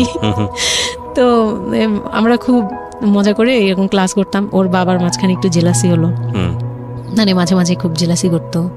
তো এইগুলো নিয়ে একটা পর্যায়ে যে বিয়ের প্রায় 6 বছর বা 7 বছর কালে তার বাবা এমনভাবে একটা লোন করলো, 8 লাখ টাকার একটা লোন করলো। আমি এটা বুঝতে পারিনি, আমি তখন মাত্র এসএসসি পাস। রিপন? হ্যাঁ, 8 লাখ টাকার লোন। 8 লাখ টাকার লোন ব্র্যাক ব্যাংক থেকে। ওকে, 8 লাখ টাকার একটা লোন করলো। আমি তখন জুয়া খেলে একদম কঠিন, তখন সে চরম পর্যায়ে চলে গেছে। বুঝে গেছে, যা হয় বলেন। তারপরে পরে গিয়ে সে কি হলো কি, 8 লাখ টাকার একটা লোন নিবে, এটার জন্য বোর্ড সিগনেচার নাকি লাগে। আমি এটা জানতাম না। বউয়ের সিগনেচার লাগে? হ্যাঁ, বউয়ের সিগনেচার লাগে, মানে গ্রান্টর হিসেবে একটা বিজনেসম্যান, বড় বিজনেসম্যান আর একটা বোর, মানে বড় বিজনেসম্যান বা একটা দোকান বা একটা বাড়ি ইয়া লাগে। তো কেউ তো রেফারেন্স দিবে না তাকে। ওই এক দোকানদার ভাইয়া ছিল, বড় ভাই, মুরব্বি টাইপের, বড় ভাই বলতো উনি। ওই লোকটা দিছে সিগনেচার, আর আমার সিগনেচার না তো কোনো ব্যাপারই না, কারণ আমাকে যা দিবে আমি তাই, আমার কি বা আছে আর আমার কাছে কি বা লিখে নিবে, মানে নাও একটা সিগনেচার দাও, তোমার কিছু হবে না, এটা জাস্ট একটা ফর্মালিটি, এভাবে বলছে। আমি সিগনেচার করে দিছি। সেদিন তো আমাকে সে কি জানি খাওয়ালো, মানে আমাকে খুব ভুলায় ভালায় সিগনেচার নিয়েছে। তারপরে থেকে শুরু হয়েছে আমার মানে লাইফের সব, মানে আমি কত বড় ভুলটা করছি। তারপর থেকে সে নাই একবারে নাই। মানে সে বাসা ভাড়া নিয়েছিলাম এর মাঝখানে, এটা বলতে ভুলে গেছি যে আমার দেবর ননদের বিয়ে হওয়ার পরে ওই বাড়িটাতে, মানে ননদের বিয়ের জন্য ওই বাড়িতে হচ্ছিল না। পরে আমরা বাসা শিফট করে, মানে ওই বাসা ভাড়া দিয়ে অন্য একটা বাসায় ভাড়া গেছি, ফ্ল্যাট নিয়ে ভাড়া যাওয়ার পরে ওই ননদের বিয়ে হওয়ার পরে তারপরে আবার যার মতো আলাদা আলাদা রুম নিয়ে থাকা, মানে বাসা নিয়ে থাকা। তো আমাকে যে ফ্ল্যাটটা নিয়ে দিয়েছিল 1 রুমের ছোট্ট একটা ফ্ল্যাট, হ্যাঁ, ওই ফ্ল্যাটে ছিলাম। তো ওইখানে আমার এই যে সিগনেচারটা করায়, মানে ভাই বোন থেকে আলাদা হওয়ার পরে সে তার ভাই বোনকেও ভয় পেত এইসব ব্যাপারে। আচ্ছা, তো আমাকে তারা হাইড করছে যে সে জুয়া খেলে, যে এটা আমাকে বলেনি। তো আমি একদিন টের পাইছি কিভাবে, যে ঈদের দিন, মানে লাস্ট ঈদ, ওনার সাথে আমার লাস্ট, মানে লোনটা নেওয়ার আগ পর্যন্ত আপনি জানতেন না যে সে জুয়া খেলে? না, তখনও বুঝি নাই। তার আগে কিন্তু আমি এটা ধরছিও, কিন্তু ধরেও বুঝতে পারিনি। 8 লাখ টাকার যে ঘটনাটা, এটা থেকেই শুরু। মানে সে হচ্ছে এই 8 লাখ টাকার লোন নিয়ে চলে গেছে। 2 মাস 3 মাস একদম, মানে টোটালি নাম্বার বন্ধ, সব বন্ধ। তারপরে ওই পরের মাস থেকে তো লোনের যে একটা ইয়ে থাকে, ইন্টারেস্ট সহ, যে ওইগুলোর জন্য তারা বাসায় পর্যন্ত চলে আসছে। এসে আমাকে অপমান করতেছে যে আপনি সহজ জানেন, আপনি না জানলে এটা সম্ভবই না, আপনি জানেন, নয়তো আপনি সিগনেচার দিলেন কিভাবে, সিগনেচার কি না জেনে দিয়েছেন। তখন আমি কান্নাকাটি করে বলছি যে আমি আসলে এই বিষয়টা বুঝি নাই। তো ওনাদেরকে বলার পরে ওনারা বুঝছে যে আসলে ঘটনাটা এরকমই। তো প্রায় 6-7 মাস যাওয়ার পরে দেখি উনি আর আসেই না। তারপর আমি বাসা চেঞ্জ করে আমার বোনের সাথে বাসা নিলাম, রুম নিলাম। একটা রুম নিয়ে মেয়েকে নিয়ে খুব কষ্ট করে থাকি। আমি একটা জব নিলাম ভালো একটা কোম্পানিতে। তখন আমি এসএসসি পাস, তো এসএসসি পাশের সার্টিফিকেট নিয়ে একমাত্র মার্কেটিং সেলসে জব হয়, এছাড়া কিন্তু আর কোথাও ভালো জব হয় না। আমি খোঁজ খবর নিয়ে দেখলাম যে না, মার্কেটিং এ সেলসে যেহেতু জব আছে, তো ইউনিলিভারের খুব ভালো একটা পজিশনে জব নিলাম। সেলসে জব নিলাম, পরে মোটামুটি 10-12 হাজার টাকার মতো স্যালারি ছিল, ওটা দিয়েই চলতাম। মেয়েকে নিয়ে বাড়ি ভাড়া দিতাম 4-4.5 না, আমি যখন তারপর হুট করে একদিন আসছে, এসে তারপর দেখি ঘরে বসে থাকে, সারাক্ষণ ঘরে বসে থাকে, ব্যাংকের লোক আসবে শুনলেই বের হয়ে যায়, আর বের হয়ে আবার 2-3 দিন থাকে না, আবার আসে। মানে একটা কেমন খেলা, লুকোচুরি জীবন। হ্যাঁ, লুকোচুরি জীবন, বিজনেস শেষ, বিজনেস টিজনেস কিচ্ছু না। উনি থাকে, আমি রান্না করলে উনি খেয়ে চলে যায়, আর উনি যে খায় মানে তখন জিজ্ঞেসও করে না যে মেয়ে খাইছে বা তুমি খাইছো কিনা, কিচ্ছু না। কেমন জানি মানে একটা মানে পশু টাইপের হয়ে গেছিল, মানে বলতে গেলে গরু ছাগল যেরকম থাকে ওরকম। সে আসে যায়, ব্যাস এই পর্যন্তই। তো সে একটা টিভি কিনছিল, আমার বিয়ের পরের থেকে সে কোনো কিছু কিনে নেই, একটা টিভি কিনছিল। লাস্ট মানে যে ছোট লোকই পানাটা করছে সে, যেদিন আমার সাথে, আমি তো তার সাথে ঝগড়াও যেতাম না, তর্কেও যেতাম না, কোনো ধরনের ইয়েতেই যেতাম না। মানে ওই লোকটা এরপরে যে লাস্ট কাজটা করলো, যেটার উপর থেকে মানে পুরোপুরি মন থেকে উঠে গেল, যে একটা টিভি ছাড়া তার ঘরে কোনো কিছু কেনা ছিল না, সব আমার করা। মানে আমার গহনা গাটি বলেন, যাই বলেন ছিল, যাই ছিল টুকিটাকি সব আমার নিজের করা। শুধু ওই টিভিটা সে কিনছিল নিজের টাকায়। সে যাওয়ার সময় মানে একদিন চিল্লাচিল্লি করলাম, মানে আমি আর সহ্য করতে পারছিলাম না, যে প্রত্যেক রাতে আসি, আমি ডাল ভাত যাই রান্না করি, অনেক সময় দেখা যায় ডালও নাই, চাল আছে শুধু, একটা ডিম নিয়ে আসছি, ভাজছি, ভেজে নিয়ে সামনে বসছি, সে খেয়ে উঠে গেল। মানে আমি আর আমার মেয়ে না খাওয়া, বাচ্চাটার জন্য সে মানে এরকম টাইপের, মানে নেশাখোররাও এর চেয়ে ভালো। আমার মনে হয় যে একটা এডিক্ট হলেও সেও চিন্তা করবে যে আমার বাচ্চাটা খাইছে, তো কিন্তু তার মধ্যে এই ফিলটা নাই। তো আমার একদম বিরক্ত হয়ে গেলাম এক পর্যায়ে। তারপর আমি বললাম যে আপনি আর কত এরকম করবেন, আপনি এরকম কেন শুরু করছেন, আপনি কি চান আসলে, আমাদের কাছে কি চান? তারপর সে বলতেছে যে আমার বোন আসছে, আমার বোনকে বলতেছে যে আমি নষ্ট হয়ে গেছি, আমি কি করে টাকা আনি, হ্যান ত্যান। বুঝতে পেরেছি, মানে শেষ সম্বল আর কি, যা বলার আর কি। হ্যাঁ, পরে আমি তো আর আমার বোনও খেপছে, আমার বোন জামাইও খুব রাগা। হ্যাঁ, আপনারা আসলে ওরে ইয়া করতেছেন, লাই দিচ্ছেন, এই সেই উল্টাপাল্টা কথা বলে টলে সে চলে গেল। চলে যাওয়ার সময় সে টিভিটা হাতে করে নিয়ে গেছে, বিক্রি করে দিবে। হ্যাঁ, আমি আমার জিনিস নিয়ে গেলাম, আমি যা যা নিয়েছি সেগুলো নিয়ে গেছি। তো আমি সবচেয়ে মানে খারাপ লাগছে জিনিসটা, যে এতটা ছোট লোকের সাথে আমি ছিলাম এতটা বছর। তখন আমার মনে হয়েছে যে এরকম একটা ছোট মনের মানুষের সাথে আমি এত বছর ছিলাম, এটা বলতে লজ্জা হয়। এই যে গেছে সেই লোকটা আর আসে নাই। তো আমার মামা যেটা বললো যে তোমাদের আসলে এইভাবে ঝুলে থাকলে, তখন তো 2 বছরের মতো প্রায় আমরা সেপারেটেড, মানে আলাদা থাকি। সে চলে গেছে 2 বছরের মতো হয়ে গেছে। তো বলতেছে 2 বছর পর এসে, এই যে আজকে বললো এই কথা, আবার যে 1 বছর পর এসে আরেকটা ঝামেলা করবে না, এমন কোনো কথা নাই। আর আমার মামা তখন আমাকে বলতেছিল তোমাকে আমরা একটা বিয়ে দিব, তোমার এখনো ওই বয়স আছে, এই সেই। আমি তো তখন একবারেই না, আমি বিয়েটি আর করতেই পারবো না, আমার মেয়ে আমি বড় করবো, এটাই আমার টার্গেট। তো তারা বলতেছে আচ্ছা ঠিক আছে, বিয়ে করো বা না করো, তোমার এইটার একটা সাইড করা দরকার। তুমি নিজ থেকে ওর কাছ থেকে এমনিতেও কিছু পাবা না, উনিতেও কিছু পাবা না, তুমি নিজ থেকে একটা ডিসিশনে চলে ওর কাছ থেকে ডিটাচ হও আগে, যাতে ওর তোমার উপর কোনো দায়িত্ব না থাকে, অধিকার না থাকে। তখন গিয়ে মানে যেই গার্জিয়ানরা বিয়ে দিয়েছিল তারাই একসাথে বসে আমাকে ডিভোর্সের করে দেয়। হ্যাঁ, ওকে। তো ডিভোর্স করার পর you feel bad for this, like আপনি ডিভোর্স দিয়ে দিচ্ছেন, ও মানুষটার প্রতি কোনো মায়া বা না, বিন্দু মাত্র না। আমার কেন জানি এটা ফিল হয়নি, আমি নিজেও জানি না। সবাই বলে ডিভোর্সের সময়টা নাকি খুব, কিন্তু আমার কাছে মনে হচ্ছিল যে না, এটা একটা ভালো সমাধান। আমার তখন মনে হয় যে আরো আগেই বের হয়ে আসা ছিল। ফাইন, এবার আমার কিছু কোশ্চেন আছে, খুব শর্টকাটে আমি অনুষ্ঠানটা শেষ করবো। তারপরে রিয়েলাইজেশনের জায়গা থেকে আমার যারা লিসনার আছে তারা শুনলেই বুঝতে পারবেন যে আসলে স্টোরিটা কেন আমরা প্রচার করলাম। আপনি তো এখন কোনো না কোনো জব করছেন, আপনার সন্তানের খরচ ভরণ পোষণ আপনিই দেন, এবং আমি জানি যে আপনার একটা স্বপ্ন আছে নিশ্চয়ই, এবং আপনি কোনোভাবেই চাইবেন না যে আপনার মেয়ে, আপনি যে অবস্থাটা ফেস করছেন সেটা আপনার মেয়ে ফেস করুক। এবং আমার কেন জানি মনে হচ্ছে যে আপনাদের গল্পটা শুনে যে আপনার মেয়ে আপনার খুব ভালো একজন বন্ধু, সবকিছু মিলিয়ে।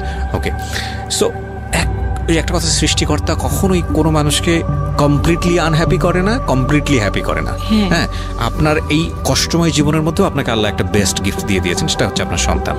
কিন্তু আমরা যদি একটু অন্যভাবে দেখি গল্পটাকে, যে ঘটনাটা ওর জীবনে ঘটে গেছে, প্রতিনিয়ত ঘটে গেছে, আপনি এই সমাজের জায়গা থেকে যদি আবার চিন্তা করেন ওর লাইফটা কিন্তু একটা স্পটলেস লাইফ না। ও যখন সেকেন্ড একটা সম্পর্কে যাবে, সেই সম্পর্কটা একটা স্বাভাবিক সম্পর্কের জায়গা থেকে ও চিন্তা করতে পারবে না। এবং ওকে যখন একটা মানুষ নিজের জীবনে নিতে যাবে সম্পর্কের বাইরে এসে, তখন একটা জিনিস চিন্তা করবে যে ওর একটা পাস্ট লাইফ আছে, ওর একটা মেয়ে আছে। মেয়ের বয়স কত বছর চলছে? 12 বছর চলছে। এবং ওর বয়স যেখানে আপনার কত? 21? আমার হচ্ছে 27। সো ওর প্রায় ওর বয়সের অর্ধেক বয়সের 2-3 বছর কম হবে। যাই হোক, তো এই যে ব্যাপারটা, এগুলো খুব ভালো চোখে দেখে না, দেখবে না, খুব স্বাভাবিক। হয়তো কোনো ব্যক্তি মানুষ দেখলেও দেখতে পারে, কিন্তু যখন পরিবারের জায়গা থেকে আসবে এই সম্বন্ধটা, তখন কোনোভাবেই পরিবারের অন্য লোকজন এটাকে কোয়েশ্চেনেবল, মানে কোয়েশ্চেনের জায়গা থেকে এটা ছাড় দেবে না।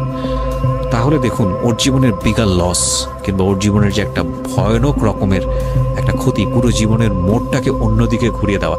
যদি একটা নিউট্রাল জায়গা থেকে আমরা চিন্তা করি, একটা মেয়ে তার জীবনটা আসলে কেমন হওয়া উচিত ছিল, সেই জায়গাটা থেকে, তাহলে ওর জীবনটা কোথায় গিয়ে দাঁড়িয়েছে। এবং যদি এভাবেই জীবনটা চলে যায়, তাহলে ওর যে মেয়েটা বড় হচ্ছে, সে মেয়েটা বড় হয়ে একসময় নতুন একটা সংসারে চলে যাবে। যেহেতু সে ছেলে না, সুতরাং তার মার প্রতি দায়িত্বের ব্যাপারটা হয়তো অন্যরকমভাবে তাকে পালন করতে হবে, সেখানে গিয়ে সে থাকতে পারবে না। তাহলে এই মেয়েটা একসময় বড় হতে হতে হতে হতে হতে এমন একটা জীবনে আসবে যখন বার্ধক্য চলে আসবে, যখন আশেপাশে কেউ থাকার মতো থাকবে না, তখন এই মেয়েটার জীবনটা, মানে সারাটা জীবনের জন্যে তাকে একটা অদৃশ্য জেলে পুরে দেওয়া হয়েছে। পরিবার তাকে যে বিয়েটা দিয়েছিল অল্প বয়সে, সেটা পারিবারিক এক ধরনের সিদ্ধান্তের জায়গাটা থেকে সবাই মনে করেছিল এতে মঙ্গল হবে, কিন্তু আলটিমেটলি মঙ্গল তো হয়নি। উল্টো যেটা হয়েছে, সেটা যদি জানতো আগে থেকে, তাহলে কেউ এই মঙ্গলটা করতে চাইতো না। কিন্তু এগুলো কিন্তু একেবারে আমাদের প্রত্যেকটা জায়গা থেকে আমরা কিন্তু সবাই বুঝি যে বয়সের ডিফারেন্স থাকলে কি হতে পারে। ভাই, এটা তো হিন্দি সিরিয়াল না। এখানে একটা অসম বয়সে একটা মেয়ে বা ছেলের বিয়ে হলো, তারপরে দেখা গেল যে স্বাভাবিকভাবে তাদের মধ্যে যেটা হওয়ার কথা সেটা হচ্ছে না, অন্য কিছু হচ্ছে। এই বিষয়গুলো তো আসলে এরকম না। জীবনটা তো আসলে এই ধরনের ড্রামা মেইনটেন করে না, এটা নাটকের চেয়ে অনেক বেশি নাটকীয়। সুতরাং যারা এই ধরনের কাজ করেন বা কাজ করতে উৎসাহ দেন, তাদেরকে আমরা রিকোয়েস্ট করব যে একটা জীবন ধ্বংস করার জন্যে এই রকম অনৈতিক সিদ্ধান্ত যথেষ্ট। অতএব কোনো মেয়ের কিংবা ছেলের মেন্টাল ম্যাচুরিটি, শুধু ফিজিক্যাল ম্যাচুরিটি না, mental maturity which is very very important, মানসিকভাবে পরিপক্ক ফর দ্যাট পার্টিকুলার থিং, মানে ওই যে জিনিসটার জন্য আপনারা তাকে তৈরি করছেন, লাইক সে যদি সংসার করতে চায় বা কোনো কিছু করতে চায়, সেটার জন্য ওই মানুষটা যদি মানসিকভাবে পরিপক্ক না হয়, তাহলে কখনোই তাকে সেই জায়গাটায় ঠেলে দেওয়া উচিত না। এতে দিয়ে আপনি যদি মনে করেন, বিশেষ করে বাবারা অনেক সময় মনে করে, মারা অনেক সময় মনে করে, মেয়ের বিয়ে হলে যাক হাঁপ ছেড়ে বাঁচলাম, এটা একটা ভয়ানক রকমের ভুল সিদ্ধান্ত। কারণ অপাত্রে যদি মেয়ের যা চায়, তাহলে হাঁপ ছেড়ে বাঁচার আসলে কোনো সুযোগ থাকে না। আমার মনে হয় এই লাইনটার সাথে বাংলাদেশের অনেক বাবা মাই পরিচিত। আজকে আমি অনেক কথা বলেছি, আমি আসলে যতটুকু বলেছি এটা অন্তর থেকে বলেছি, এবং নিজের জীবনের অভিজ্ঞতাকেও অনেক সময় এখানে ইনক্লুড করে দিয়েছি, সেটা হয়তো মেনশন করিনি। আমি সবার প্রতি ক্ষমা চেয়ে নিচ্ছি, কারণ আজকে অনেক বেশি ইন্টারাপ্ট করেছি। তবে আমি মনে প্রাণে চাই যে শামীমা আজকের এই জীবন গল্পটা এখানে বললেন, এই শামীমার মতো যারা আছেন তারা জীবনের সুখী হোক, ভালো থাকুক। আর আমি আপনাদেরকে এই কথাটা অনেকবার বলেছি, আজকে আবারও বলছি, যতদিন পর্যন্ত রেডিওতে সুযোগ আছে বলতেই থাকবো, দুটো জিনিস কখনো কম্প্রোমাইজ করবেন না। Never ever compromise this two thing. Number 1 is education, number 2 is career. Never ever sacrifice your career and education. অনেক ভালো থাকুন, আজকের মতো শুভরাত্রি।